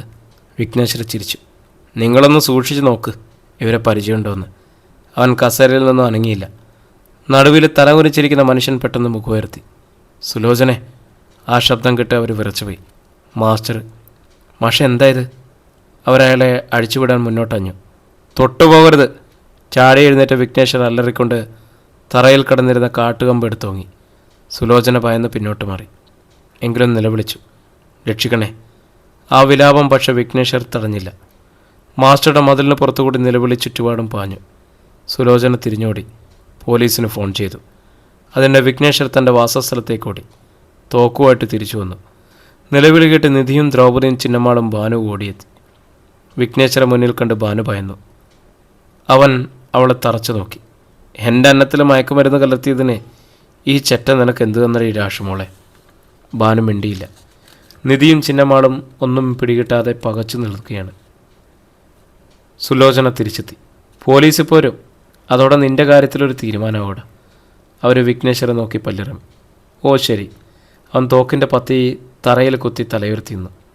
ദ്രൗപദി, എന്തൊക്കെയാണ് ഇത്? നിധി അവളെ പിടിച്ചു കുലുക്കി. എനിക്കത് പറയാൻ നാവനങ്ങത്തില്ല മോളെ. ദ്രൗപദിയുടെ കണ്ണുകൾ നിറഞ്ഞു തൂവി. അവൾ താൻ പിടിച്ച വീഡിയോ ഓപ്പൺ ചെയ്ത് നിധിയുടെ നേർക്ക് പിടിച്ചു. അതിലെ രംഗങ്ങൾ കണ്ട് നിധി വിവശയായി. തൻ്റെ അച്ഛൻ അങ്ങനെയൊക്കെ ചെയ്തെന്ന് അവൾക്ക് വിശ്വസിക്കാനാവുന്നില്ല. സുലോചനയുടെ നിലവിളി കേട്ട അയൽക്കാർ അപ്പോഴേക്കും ഗേറ്റ് കടന്ന് ഓടിയെത്തി തുടങ്ങി. മുന്നിലെ കാഴ്ചയിൽ അവരും സ്തബ്ധരായി. എന്താ മാഷ ഇതിൻ്റെയൊക്കെ അർത്ഥം? ഈ തെമ്മാടി എന്തിനാ നിങ്ങളെ? അവർക്കും രോഷമായി. മാസ്റ്റർ മിണ്ടിയില്ല. വിഘ്നേശ്വർ ചിരിച്ചു. ഇയാൾക്ക് മിണ്ടാൻ കഴിയില്ല. മിണ്ടണമെങ്കിൽ ഞാൻ പറയണം. ഏതാണ്ട് 10-20 പേരോളം അവിടെ എത്തിയിരുന്നു, സ്ത്രീകളും കുട്ടികളും അടക്കം. സിനിമയിലല്ലാത്ത ഒരിടത്തും ഇത്തരമൊരു രംഗം കണ്ടിട്ടേയില്ല. വിഘ്നേശ്വർ മാസ്റ്റർക്ക് നേരെ തിരിഞ്ഞു. അപ്പോൾ ഇവരെ ഇങ്ങനെ നിർത്തി മുഷിപ്പിക്കാതെ എല്ലാം അങ്ങ് തുറന്നു പറഞ്ഞാലോ മാഷേ? അവൻ തിരക്കി. മാസ്റ്റർ ദയനീയമായിട്ട് അവനെ നോക്കി. എന്നോട് ചെയ്ത ഈ പ്രവൃത്തിക്ക് നിനക്ക് ഞാൻ മാപ്പ് തരാം. പോലീസ് വരുന്നതിന് മുമ്പ് നീ രക്ഷപ്പെട്ടു പോയിക്കോ. മാസ്റ്റർ അവസാന തടവെടുത്തു. വിഘ്നേശ്വരൻ്റെ ഭാവം മാറി, ശബ്ദം കനത്തു. എല്ലാവരിൽ നിന്നും എല്ലാം ഒളിക്കാനുള്ള തൻ്റെ ഈ പൂതിയുണ്ടല്ലോ, അത് തൻ്റെ മനസ്സിൽ തന്നെ വെച്ചോ. തോക്ക് ഇടം കൈയിലേക്ക് മാറ്റിയിട്ട് വിഘ്നേശ്വർ മരക്കൊമ്പ് വലത് കൈയിൽ ഉയർത്തി. പിന്നെ മാസ്റ്ററുടെ പുറത്ത് ഒറ്റയടി. കണ്ടു നിന്നവർ പോലും നിലവിളിച്ചു പോയി. ഒന്നും മിണ്ടാതെ നിധി ബംഗ്ലാവിനുള്ളിലേക്ക് ഓടി. ചിന്നമ്മാളും ദ്രൗപദിയും പരസ്പരം നോക്കി. വിഘ്നേശ്വർ വീണ്ടും മാഷിനെ അടിക്കാനാഞ്ഞു. ഇവരുടെ മുന്നിൽ വെച്ച് തന്നെ ഞാൻ തല്ലിക്കൊല്ലണോ? അതോ ഇന്നലത്തെ സംഭവങ്ങൾ ഉറക്കെ പറയുന്നു താൻ? അതുമാത്രമല്ല, എൻ്റെ അപ്പം മരിച്ചതെങ്ങനെയാണെന്നും കൂടി പറയണം. അല്ലാതെ തന്നെ ഞാൻ വിടില്ല. മാസ്റ്റർ മുഖമുയർത്തുക പോലും ചെയ്തില്ല. മുഖം അടച്ച് വീണ്ടും അടികിട്ടി. മാസ്റ്റർ പുളഞ്ഞു. ഞാനെല്ലാം പറയാം. അയാൾ സമ്മതിച്ചു. ഇരുവശത്തും ഇരിക്കുന്നവർ അടികിട്ടാതിരിക്കാൻ ശ്വാസം പോലും നിയന്ത്രിച്ചു. മെല്ലെ മാസ്റ്റർ തലേന്നത്തെ കാര്യം പറഞ്ഞു. പിന്നെ മുരുകരാജൻ്റെ മരണത്തെക്കുറിച്ച് കേട്ടു നിന്നവർക്ക് വിശ്വസിക്കാനായില്ല. തങ്ങളുടെ മനസ്സിലുണ്ടായിരുന്ന മാസ്റ്ററുടെ ചിത്രം വെട്ടിപ്പൊളിയുന്നത് അവരറിഞ്ഞു. എന്തിനാ മാഷ ഇങ്ങനെയൊക്കെ ചെയ്തത്? അവരിൽ ചിലർ ചോദിച്ചു. തൻ്റെ ഭാഗം ന്യായീകരിക്കാൻ മാസ്റ്റർ ശ്രമിച്ചു. എൻ്റെ പറമ്പിലെ കാട്ടാനകൾ ചെയ്യുന്ന ദ്രോഹം നിങ്ങൾക്കും അറിയില്ലേ? അവറ്റകളെ തുരത്താനാണ് ഇവനെ കൊണ്ടുവന്നത്. അത് ചെയ്യാതെ എൻ്റെ ശത്രുപക്ഷം ചേർന്ന് എന്നെ നശിപ്പിക്കാൻ ശ്രമിച്ച ഇവനെ പിന്നെ ഞാൻ എന്ത് ചെയ്യണം? ദേണ്ടേ, ഇങ്ങനെ ചെയ്യണം. വിഘ്നേശ്വർ അയാളെയും അനുചരന്മാരെയും മരച്ചില്ല കൊണ്ട് തുരുതുരെ അടിച്ചു. മൂവരും മണലിലേക്ക് കമഴ്ന്നു. ഇയാളുടെ സ്വഭാവം ഇതൊന്നുമല്ല. ഈ ഒറ്റ സംഭവത്തിൽ ഇന്ന് തന്നെ നിങ്ങൾക്കറിയാം ഇയാൾ ചെയ്തത് ഇത് മാത്രമല്ലെന്ന്. അത് നിങ്ങളെ ബോധ്യപ്പെടുത്താൻ വേണ്ടിയാ രാത്രി മുഴുവൻ ഞാനിവിടെ കാത്തിരുന്നത്. ഇനി വേണേ അഴിച്ചുവിട്ടോ. വിഘ്നേശ്വർ പിന്തിരിഞ്ഞ് താൻ താമസിക്കുന്നിടത്തേക്ക് പോയി. അടുത്ത നിമിഷം സൈറനിട്ട ചില പോലീസ് വാഹനങ്ങൾ പാഞ്ഞെത്തി. ഒരു സ്കോർപിയോ, ഒരു ബൊലീറോ, ഏറ്റവും പിന്നിൽ വെളുത്തൊരു ഇന്നോവ. അവയിൽ നിന്നും IG Agarwal, SP Manu Shankar, CI Benjamin, SI Shamsuddin, പിന്നെ കുറേ പോലീസുകാരും ഇറങ്ങി. സാറന്മാരെ കണ്ടില്ല അവൻ ചെയ്തത്. ആ വേട്ടക്കാരൻ നിലവിളിയോടെ കൈകൂപ്പിക്കൊണ്ട് സുലോചന അവർക്ക് മുമ്പിലേക്ക് ഓടിച്ചെന്നു. അധ്യായം 48. പോലീസ് ഉദ്യോഗസ്ഥർ സുലോചനയെ തുറച്ചു നോക്കി. പിന്നെ തറയിൽ ചെളിയിൽ കുനിഞ്ഞിരിക്കുന്ന രാഘവൻ മാസ്റ്ററെയും അനുചരന്മാരെയും. മാസ്റ്റർ, പെട്ടെന്ന് ആളെ പിടികിട്ടിയതുപോലെ IG അഗർവാൾ തിരക്കി. ഞാനാ? മാസ്റ്ററുടെ ശബ്ദം ചിലമ്പി. മനു ശങ്കറും അഗർവാളും മുഖാമുഖം നോക്കി. ശരിക്കും എന്താ ഇവിടെ നടന്നത്? മനു ശങ്കർ മാസ്റ്ററോടെ ചോദിച്ചു. പറയാം സാറേ, ഞങ്ങളെ ഒന്ന് അഴിച്ചുവിടാമോ? മാസ്റ്റർ കൂടുതൽ തളർച്ച ഭാവിച്ചു. മനു ശങ്കർ പോലീസ് സംഘത്തെ നോക്കി തലയാട്ടി. അവർ മൂവരെയും ബന്ധനമുക്തരാക്കി. ഇനി പറഞ്ഞോളൂ. IG അനുവാദം നൽകി. മാസ്റ്റർ, നേരത്തെ വിഘ്നേശ്വർ ഇരുന്ന കസേരയിൽ തളർന്നിരുന്നു. എനിക്ക് വെള്ളം വേണം. സുലോചന പോയി വെള്ളം കൊണ്ടുവന്നു കൊടുത്തു. ഒരുപാട് കാലം വെള്ളം കിട്ടാതിരുന്നവൻ്റെ ആർത്തിയോടെ മാസ്റ്റർ അത് മുഴുവൻ കുടിച്ചു തീർത്തു. എന്നിട്ട് അറിയിച്ചു. കാട്ടാനയെ കൊല്ലാൻ ഞാനൊരു വേട്ടക്കാരനെ വരുത്തിയിരുന്നു സാർ, വിഘ്നേശ്വർ. പക്ഷേ ഇവിടെ വന്നു കഴിഞ്ഞ് അവൻ ആനയെ കൊല്ലില്ല എന്നായി. എൻ്റെ കയ്യിൽ നിന്നും 5 ലക്ഷത്തോളം രൂപ പലപ്പോഴേ കൈപ്പറ്റുകയും ചെയ്തു. അതേക്കുറിച്ച് സംസാരിച്ച് ഞങ്ങൾ മുഷിഞ്ഞു. അപ്പോൾ അവൻ ചെയ്തതായതല്ല. കേട്ടുനിന്ന ദ്രൗപദിയുടെ കണ്ണുതള്ളി. എന്തൊക്കെ കള്ളത്തരങ്ങളാണ് മാസ്റ്റർ പറഞ്ഞു കൂട്ടുന്നത്? അഗർവാൾ കടുപ്പിച്ചൊന്ന് മൂളി. പിന്നെ ഷംസുദ്ദീന് നിർദ്ദേശം നൽകി. ആ വേട്ടക്കാരൻ രക്ഷപ്പെടരുത്, അറസ്റ്റ് ചെയ്യും. സർ, ഷംസുദ്ദീൻ 2 പോലീസുകാരെയും കൂട്ടിക്കൊണ്ട് വിഘ്നേശ്വർ താമസിക്കുന്ന കെട്ടിടത്തിലേക്ക് പോയി. ദ്രൗപദിക്ക് ഭീതി തോന്നി. മാസ്റ്റർ ഒന്ന് കുളിച്ചിട്ട് വാ. അഗർവാൾ തിരിഞ്ഞ് മറ്റു 2 പേരെയും നോക്കി. നിങ്ങളും, ഞങ്ങൾക്ക് വിശദമായൊരു സ്റ്റേറ്റ്മെൻറ്റ്സ് വേണം. മാസ്റ്റർ ബംഗ്ലാവിനുള്ളിലേക്കും അനുചരന്മാർ കരിമ്പുഴയിലേക്കും നടന്നു. സിറ്റൗട്ടിൽ കിടന്നിരുന്ന കസേരകളെടുത്ത് മുറ്റത്തിട്ട് അഗർവാളും മനുഷ്യങ്കറും ഇരുന്നു. അപ്പോൾ വിഘ്നേശ്വരനെയും കൂട്ടിക്കൊണ്ട് ഷംസുദ്ദീനും പോലീസുകാരും വന്നു. SP-യും IG-യും അവനെ അടിമുടി നോക്കി. ഒട്ടും ഭയക്കാത്തവൻ്റെ ഭാവം. മാസ്റ്റർ പറഞ്ഞേക്ക നേരാണോടാ? നീ അവരെ കയ്യേറ്റം ചെയ്തോ? സമ്മതിക്കരുതെന്ന് ദ്രൗപദി ആംഗ്യം കാണിക്കുമ്പോഴേക്കും അവൻ പറഞ്ഞു. ചെയ്തു സർ. കൂസാതെയുള്ള ശബ്ദം. അഗർവാളിൻ്റെ മുഖം മുറുകി. അപ്പം മനഃപൂർവ്വമായിരുന്നു അല്ലേ? അതെ സർ. എന്തിന്? ചോദിച്ചത് മനുശങ്കറാണ്. മറുപടി പറയാതെ അവൻ ദ്രൗപദിക്ക് നേരെ കൈനീട്ടി. ഫോണിങ്ങിതാ. മടയോടെ അവൾ നൽകി. വിഘ്നേശ്വർ അതിൽ റെക്കോർഡ് ചെയ്തിരുന്ന രംഗങ്ങൾ അഗർവാളിനെ കാണിച്ചു. അയാളുടെ മുഖത്ത് വിവിധ ഭാവങ്ങൾ മിന്നി. വീണ്ടും കടുപ്പിച്ചൊരു മൂളല്. നീ ഇങ്ങോട്ട് മാറി നിൽക്ക്. ഈ ഫോണ് തൽക്കാലം എൻ്റെ കയ്യിലിരിക്കട്ടെ. അവൻ പിന്നോട്ട് നീങ്ങി നിന്നു. കരുതലോടെ പോലീസുകാരും. 15 മിനിറ്റിനുള്ളിൽ മാസ്റ്റർ കുളിച്ച് വേഷം മാറി വന്നു. കരിമ്പുഴയിലേക്ക് പോയ അനുചരന്മാരും. മാസ്റ്റർ ഇരിക്കി. അഗർവാൾ തനിക്കെതിരെ കിടന്നിരുന്ന കസേരയിലേക്ക് കൈ ചൂണ്ടി. നമുക്ക് അകത്തിരുന്ന് സംസാരിക്കാമായിരുന്നല്ലോ സാറേ. മാസ്റ്റർ ക്ഷണിച്ചു. ഓ വേണ്ടെന്നേ, ഇവിടെയാണ് നല്ലത്. ശരി സാർ. മാസ്റ്റർ ഇരുന്നു. പോലീസ് സംഘത്തിൻ്റെ ഉദ്ദേശം എന്താണെന്നറിയാതെ ആകാംക്ഷയോടെ നിൽക്കുകയാണ് അയൽക്കാർ. ആ നേരത്തെ റിട്ടയർഡ് തഹസിൽദാർ വാസുദേവൻ അങ്ങോട്ടെത്തി. മാസ്റ്റർ, നിങ്ങളെവൻ മർദ്ദിച്ച കേസ്, അത് നമുക്ക് അവസാനം സംസാരിക്കാം. അതിനു മുമ്പ് ഞങ്ങൾക്ക് ചില കാര്യങ്ങൾ അറിയാണ്ട്. മനുശങ്കർ കസേരയിൽ മുന്നോട്ടാഞ്ഞു. മാസ്റ്ററുടെ മനസ്സിലൂടെ ഒരു ഇടിമിന്നൽ പാഞ്ഞുപോയി. SP തുടർന്ന് തിരക്കി. അല്ല, നിങ്ങളുടെ മകനെ കണ്ടില്ലല്ലോ. അവനവിടെ പോയി. കോയമ്പത്തൂർക്കൊരു ബിസിനസ് ആവശ്യത്തിന്. കരിമ്പുഴയിൽ നിന്നും ഇളവയിലൂടെ ഒരു കാറ്റ് വീശി വന്നു. ഓക്കെ. അഗർവാൾ ഗൗരവത്തിലായി. ഞങ്ങൾക്കിവിടെ നടന്ന സംഭവങ്ങൾ ആദ്യം മുതൽ അറിയണം. നിങ്ങളും ഈ വാസുദേവനും ഒന്നിച്ചു വരുമ്പോഴാണല്ലോ ഡോക്ടർ ഋഷികേഷിൻ്റെ കൊലപാതകം കണ്ടത്? അതെ സർ. അഗർവാൾ കസേരയിൽ നിന്ന് എഴുന്നേറ്റു. ആ സംഭവമായിരുന്നു തുടക്കം. ഡോക്ടർ ഋഷികേഷിൻ്റെ മരണം. അതിനുശേഷം ഇവിടെ കൊലപാതകങ്ങളുടെ ഒരു പരമ്പര തന്നെ അരങ്ങേറി. അതിലൊന്നാണ് നിങ്ങളുടെ മരുമകൻ, ഞങ്ങളുടെ സബോർഡിനേറ്റ് SP അരുൾദാസ്. അതെ, മാസ്റ്റർ സമ്മതിച്ചു. പിന്നെയും അറിഞ്ഞു, അറിയാതെയുമൊക്കെ ഒരുപാട് കൊലപാതകങ്ങൾ. 3 വേട്ടക്കാർ, അവരുടെ ഭാര്യമാർ, കൊച്ചു കുട്ടികൾ വരെ. അപ്രത്യക്ഷനായ ഡോക്ടർ നികേഷും കൊല്ലപ്പെട്ടത് തന്നെ. പിന്നെ അയാളുടെയും ഡോക്ടർ ഋഷികേഷിൻ്റെയും അമ്മ അരുന്ധതി. മാസ്റ്റർ കേട്ടിരുന്നു. ദ്രൗപദിയും വിഘ്നേശ്വറും നാട്ടുകാരുമടക്കം എല്ലാവരും കാതുകൂർപ്പിച്ച് നിൽക്കുകയാണ്. പോലീസ് എവിടേക്കാണ് എത്തുന്നതെന്നറിയാൻ. കരിമ്പുഴയിലെ വെള്ളത്തിൻ്റെ ഒഴുക്കല്ലാതെ വേറെ ശബ്ദമൊന്നും കേൾക്കാത്തത്ര നിശബ്ദത. പെട്ടെന്ന് ബംഗ്ലാവിൽ നിന്നും കാറ്റുപോലെ നിധി പാഞ്ഞു വന്ന് അഗർവാളിൻ്റെ മുമ്പിൽ നിന്നു. സാറ് കിട്ടിയോ? എൻ്റെ അരുളിനെ കൊന്നവനെ എൻ്റെ മുമ്പിൽ നിർത്തിത്തരാമെന്ന് സാറ് വാക്ക് പറഞ്ഞിരുന്നു. അഗർവാൾ മന്ദസിച്ചു. തീർച്ചയായും ഞാൻ വാക്കു വലിക്കും നിധി. അവളുടെ നെഞ്ചിടിപ്പിന് വേഗതയേറി. തുറന്ന് സംസാരിച്ചത് മനുശങ്കറാണ്. അന്വേഷണത്തിൻ്റെ അന്തിമഘട്ടത്തിൽ എത്തിക്കഴിഞ്ഞു മാസ്റ്റർ. ഞങ്ങൾ അരുന്ധതിയുടെ വീട് ചെങ്ങന്നൂരാണെന്ന് ഒരു പാലക്കാട്ടുകാരനാണ് അവരാദ്യം വിവാഹം ചെയ്തതെന്നും അറിഞ്ഞു. അയാൾ മരിക്കുകയോ കൊല്ലപ്പെടുകയോ ചെയ്തതിന് ശേഷമാണ് അരുന്ധതി ഈ നാട്ടിലേക്ക് വന്നത്. പക്ഷെ അവർക്കിപ്പോൾ ഒരു മകനുണ്ടായിരുന്നു. ആ മകൻ ഇപ്പോഴും ശരിക്കുള്ള വില്ലൻ്റെ കൂടെയാണ്. ആ വില്ലനെ തിരിച്ചറിഞ്ഞതുകൊണ്ടാണ് അരുൾദാസ് കൊല്ലപ്പെട്ടത്. അതേ അനുഭവം എനിക്കുണ്ടായി. തലനാരിഴയ്ക്കാണ് ഞാൻ രക്ഷപ്പെട്ടത്. മാസ്റ്റർ അത്ഭുതം കൂറി. അതെയോ? മനുശങ്കർ അയാളെ സൂക്ഷിച്ചു നോക്കി. മാസ്റ്റർ എന്താ വേർക്കുന്നത്? മാസ്റ്റർക്കറിയാലോ യഥാർത്ഥ വില്ലനെ. ഞാനെങ്ങനെ അറിയാൻ? അയാളുടെ മുഖം ചുവന്നു. ഓക്കെ, ഈ അരുന്ധതിയുടെ മകൻ എവിടെയാണെന്നറിയാമോ? ഇല്ല. മാസ്റ്റർ മുണ്ടിനെ തുമ്പുയർത്തി മുഖം അമർത്തി തുറച്ചു. ഒരുപക്ഷെ ഞാൻ പറഞ്ഞാൽ മാഷ് അറിഞ്ഞേക്കും. അവൻ്റെ പേര് നിർമ്മൽ എന്നാണ്. സകലർക്കും നടുവിലേക്ക് ഒരു ബോംബ് വീണ പ്രതീതി. കാതുകൾ കെട്ടിയടയ്ക്കപ്പെടുന്നു. തോന്നിയാസം പറയരുത് നിങ്ങൾ. ഒച്ചയുയർത്തിക്കൊണ്ട് മാസ്റ്റർ കൈ ചൂണ്ടി. നിർമ്മൽ, അവൻ എൻ്റെ മകനാണ്. അടുത്ത നിമിഷം മനുശങ്കർ വെട്ടിത്തിരിഞ്ഞു. പിന്നെ കൈവീശി ഒറ്റയടി. മാസ്റ്ററുടെ കവിളത്ത്. അയാളെ കസേരയിലേക്ക് വീണു. കവിൾത്തടം പൊള്ളിയ പ്രതീതി. സുലോചന നിലവിളിച്ചു. സാറേ, നിർമ്മല ഞങ്ങളുടെ മോനാ.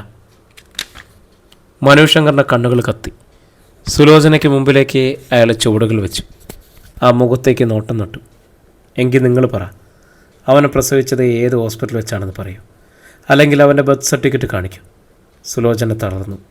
നോട്ടം തറയിലേക്കായി. കേട്ടത് വിശ്വസിക്കാനാവാതെ നിധി ദ്രൗപദിയെ അള്ളിപ്പിടിച്ചു. ചിന്നമ്മാളും ഭാനുവും നടുങ്ങി നിന്നു. വിഘ്നേശ്വറിൽ മാത്രം മാറ്റമൊന്നും ഉണ്ടായില്ല. മനു ശങ്കർ സുലോചനയോട് ആവർത്തിച്ചു, പറയൂ, നിർമ്മല നിങ്ങളുടെ മകനാണോ? അല്ല. അവരുടെ ഒച്ച പതിഞ്ഞു. ഞാനും മാഷും കൂടി നിലമ്പൂർ റെയിൽവേ സ്റ്റേഷനിൽ നിൽക്കുമ്പോൾ ഒറ്റയ്ക്കിരുന്ന് കരയുന്നൊരു കുട്ടിയെ കണ്ടു. അന്നവന് 4 വയസ്സിൽ കൂടുതൽ കാണില്ല.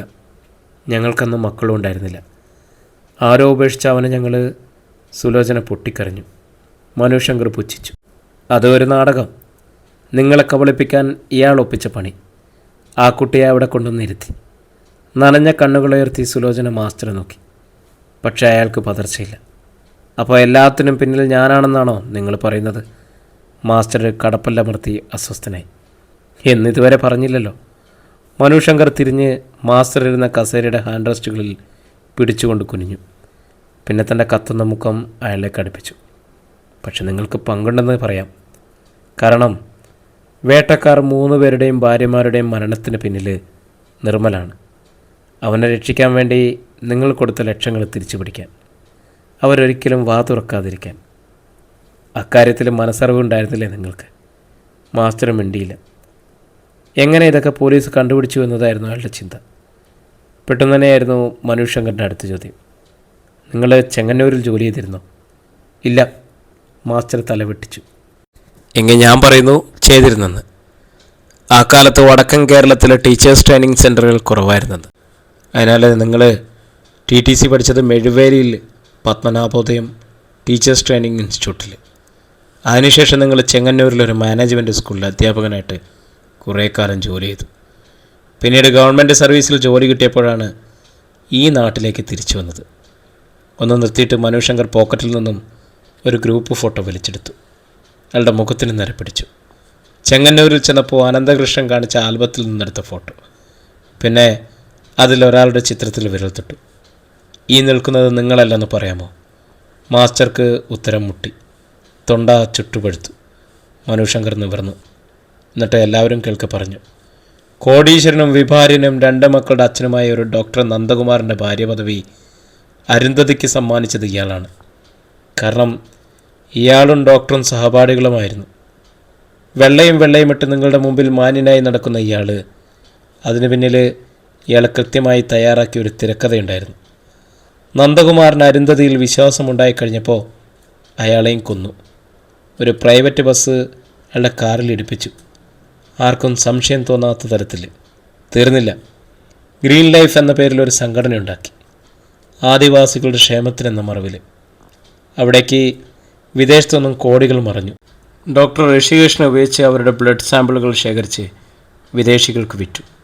പൊതുവെ ആയുസ് കൂടുതലുള്ള ചോളനായക്കന്മാരുടെ ആയുർദൈർഘ്യത്തിൻ്റെ രഹസ്യമറിയാൻ വിദേശികൾക്ക് താല്പര്യമുണ്ടായിരുന്നു. അതിന് കിട്ടിയത് കോടികളാണ്.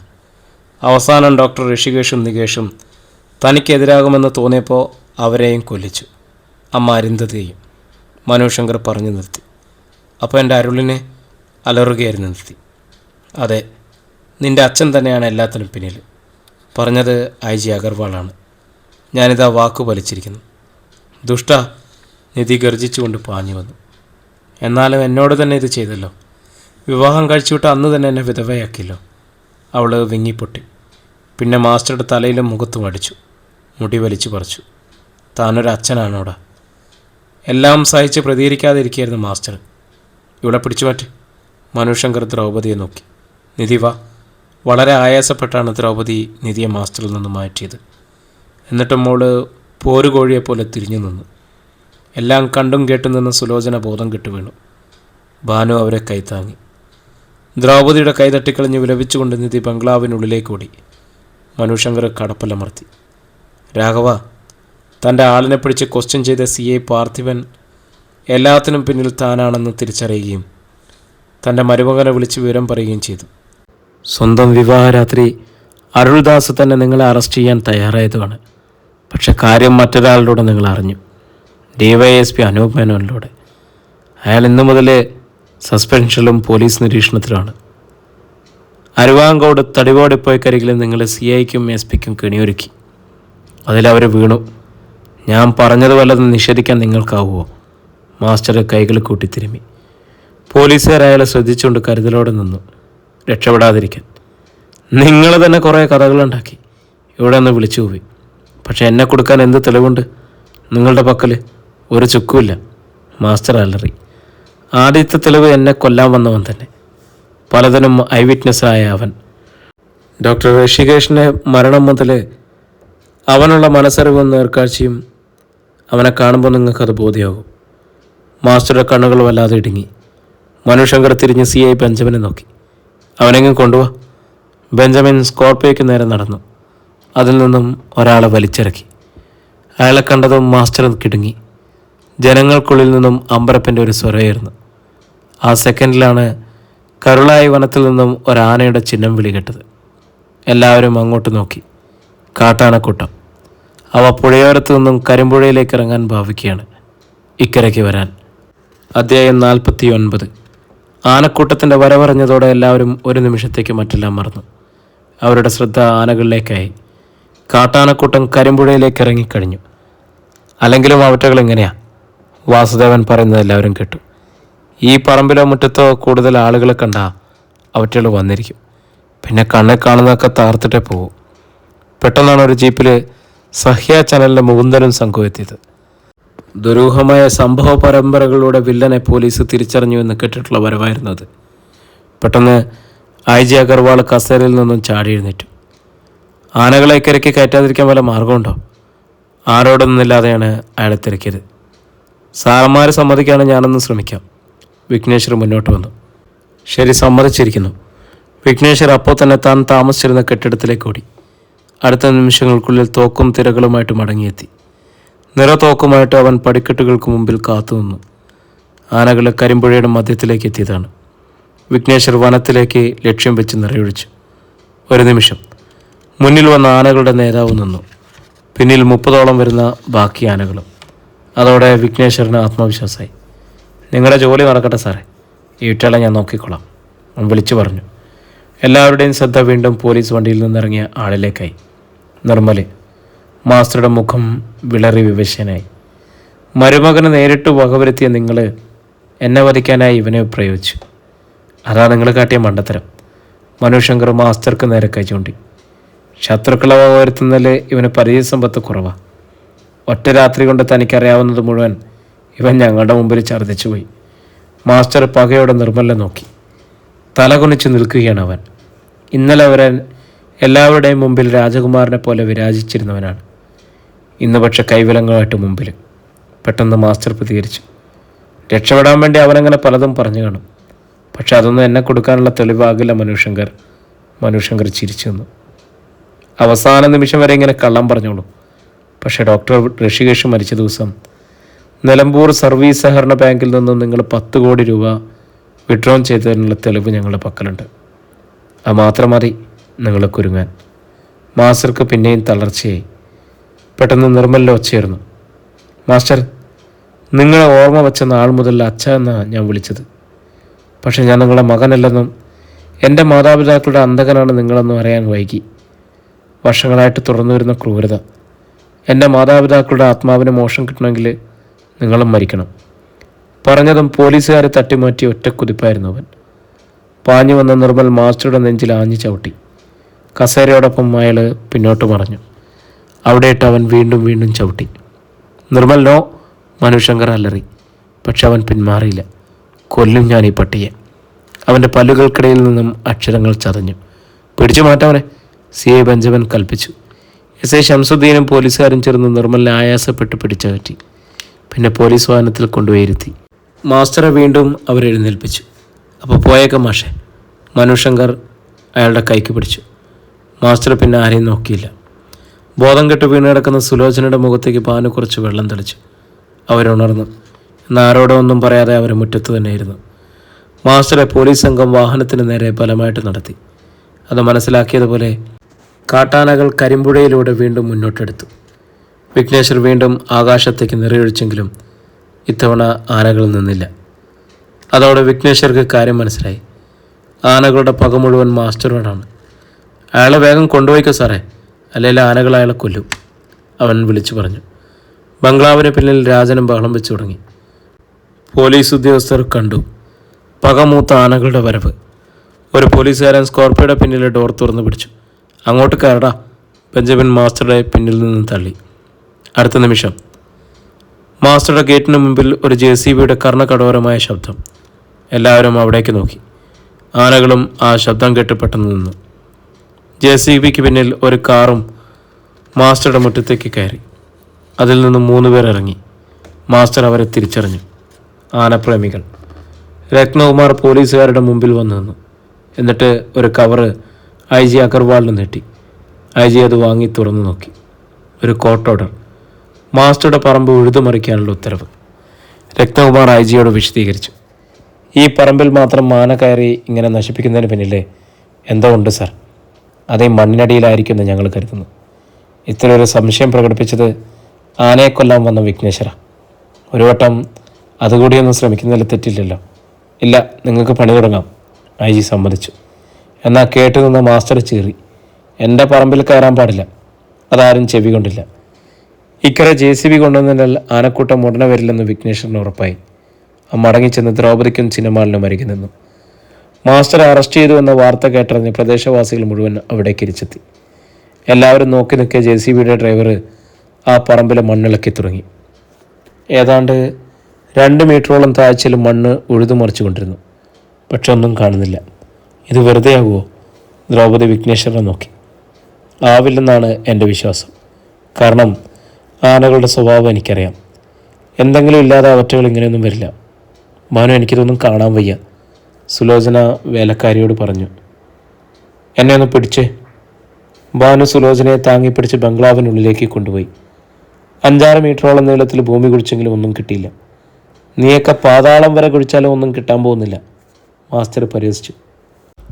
പെട്ടെന്ന് JCBയുടെ ടീത്തിൽ എന്തോന്ന് കുരുങ്ങി. ഡ്രൈവറെ ബാക്ക് ഹോം കൊണ്ട് ആ സാധനവും മണ്ണും ഉൾപ്പെടെ കോരി ഒരു ഭാഗത്തേക്ക് ഇട്ടു. ഏതാണ്ട് 1 മീറ്റർ നീളത്തിൽ വാഴപ്പിണ്ടിയുടെ വലുപ്പത്തിലുള്ള എന്തോ സാധനം. രത്നകുമാർ അതിനടുത്തേക്ക് ഓടിച്ചെന്നു.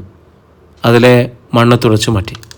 സാറേ, ഇത് ആനക്കൊമ്പാ, രത്നകുമാർ ആവേശത്തോടെ IG-യെയും SP-യെയും നോക്കി വിളിച്ചു പറഞ്ഞു. അവരിരുവരും അവിടേക്ക് ചെന്നു. ശരിയാണ്, ബാക്കിയുടെ ഇളക്ക്, IG JCB ഡ്രൈവറോട് പറഞ്ഞു. വീണ്ടും മണ്ണിളക്കിയപ്പോൾ ആനക്കൊമ്പുകളുടെ പ്രളയം. ഏതാണ്ട് 10 അടി ചതുരത്തിൽ കുഴിയെടുത്തു. അതിനുള്ളിൽ അടുക്കി മണ്ണിട്ട് മൂടിയ നിലയിലായിരുന്നു കൊമ്പുകൾ. പോലീസുകാർ അത് നിരത്തി വെച്ച് എണ്ണി നോക്കി. 54 എണ്ണം, 27 ആനകളെ കൊന്നെടുത്ത കൊമ്പുകൾ. വിഘ്നേശ്വർ, നിന്റെ തീരുമാനം ശരി തന്നെ, രത്നകുമാർ അവനെ അഭിനന്ദിച്ചു. ദ്രൗപദിക്ക് പോലും അഭിമാനം തോന്നി. അവൾ വിഘ്നേശ്വരൻ്റെ കയ്യിൽ മുറുകെ പിടിച്ചു. അഗർവാൾ തിരിഞ്ഞ് മാസ്റ്ററുടെ അടുത്തെത്തി. ഞങ്ങൾ കരുതിയതിനേക്കാൾ വലിയ പുള്ളിയാണല്ലോ താൻ. 2 വട്ടം മാതൃകാ അധ്യാപകനുള്ള അവാർഡ് ലഭിച്ചിട്ടുണ്ട് അല്ലേ? പക്ഷെ തൻ്റെ തനിനിറം മനസ്സിലാക്കാൻ എല്ലാവർക്കും ഇത്രയും കാലം വേണ്ടി വന്നു. ഇനി തനിക്ക് വല്ലതും പറയാനുണ്ടോ? പറയേണ്ടത് ഞാൻ കോടതിയിൽ പറഞ്ഞോളാം, അയാൾ തിമിട്ടി. പെട്ടെന്ന് പിന്നിൽ പാമ്പ് ചുറ്റുന്നത് പോലെ ഒരു ശബ്ദം. മാസ്റ്ററും IG-യൊക്കെ തിരിഞ്ഞു നോക്കി. നിധി 2 കൈകളും ചേർത്തൊരു പിസ്റ്റൾ നീട്ടിപ്പിടിച്ച് നിൽക്കുകയാണ് അവൾ. നിങ്ങളുടെ തോക്കായത്. ഇത്രയും നേരം ഇത് ഞാൻ തിരയുകയായിരുന്നു. അവളുടെ മുഖം മുറുകിയിരുന്നു.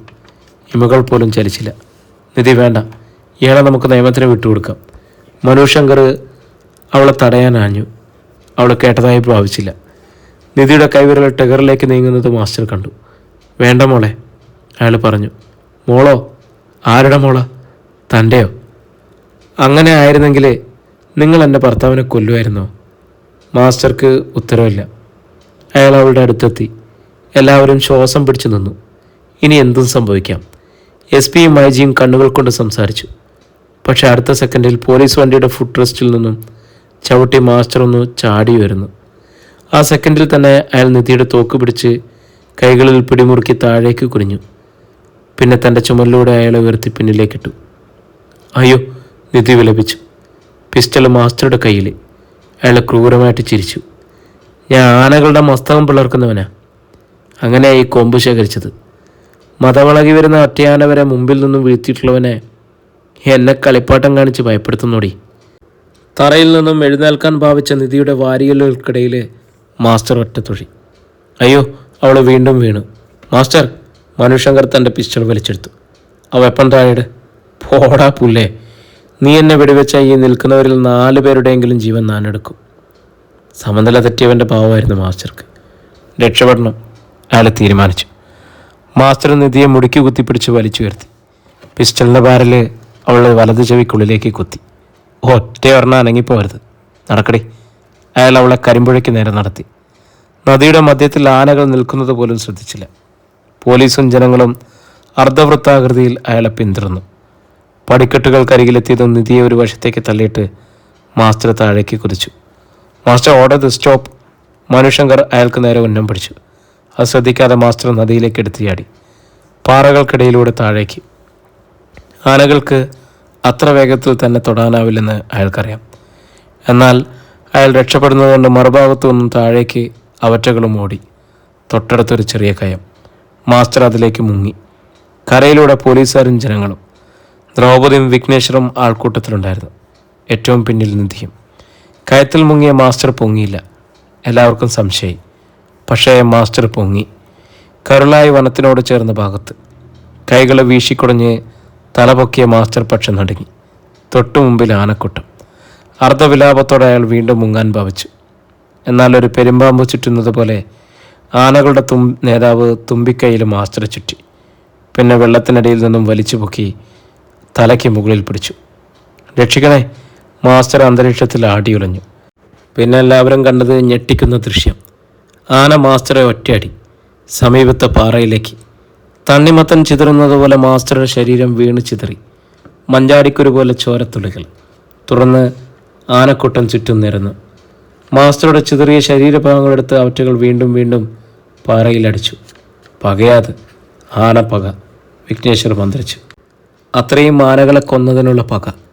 കൊമ്പുകളെടുത്ത് മാസ്റ്റർ കുഴിച്ചിട്ടതുപോലും ആനകൾക്കറിയായിരുന്നു. കലിയടങ്ങിയ ആനക്കൂട്ടം മെല്ലെ തിരിഞ്ഞ് വനത്തിലേക്ക് കയറിപ്പോയി. 2 ദിവസങ്ങൾക്ക് ശേഷം ദ്രൗപദിയും ചിന്നമാളും ഇന്ന് കുമ്പാര കോളനിയിലേക്ക് മടങ്ങുകയാണ്. ഒപ്പം ഒരാൾ കൂടിയുണ്ട്, വിഘ്നേശ്വർ. സ്വന്തം എന്ന് പറയാനിപ്പോൾ എനിക്കാരുമില്ല, ഞാനും കൂടി നിൻ്റെ കൂടെ വരട്ടെ എന്നവൻ നേരത്തെ ദ്രൗപദിയോട് ചോദിച്ചിരുന്നു. ഹൃദയം നിറഞ്ഞൊരു ചിരിയായിരുന്നു അവളുടെ മറുപടി. നിധിയോടും മുറിയിൽ കരഞ്ഞു തളർന്നു കിടക്കുന്ന സുലോചനയോടും അവർ യാത്ര പറഞ്ഞു. എന്നിട്ട് ദ്രൗപദി ആനപ്പുറത്തേക്ക് കയറി. രാജനുമായി സൗഹൃദത്തിലായ കുറുമ്പിപ്പൂച്ചയും വിഘ്നേശ്വർ അവളുടെ മടിയിലേക്ക് കയറ്റിവിട്ടു. പിന്നെ ചിന്നമ്മാളിനെയും ആനപ്പുറത്തേക്ക് പിടിച്ചു കയറ്റി. അടുത്ത നിമിഷം ആന നടന്നു തുടങ്ങി. തോട്ടിയും വടിയുമായിട്ട് കൂടെ അവനും. പ്രതീക്ഷയുടെ പ്രഭയുള്ള ആ മടക്കയാത്ര ജനാലയിലൂടെ നിധി അങ്ങനെ നോക്കി നിന്നു. പ്രിയരെ, ഒത്തിരി സന്തോഷത്തോടു കൂടിയിട്ടാണ് ഈ നോവൽ ഇവിടെ അവസാനിപ്പിക്കുന്നത്. എല്ലാം ഒന്ന് കലങ്ങി തെളിഞ്ഞതുപോലെയുള്ളൊരവസ്ഥ അല്ലേ? അഭിപ്രായങ്ങൾ പറഞ്ഞോളൂ കേട്ടോ.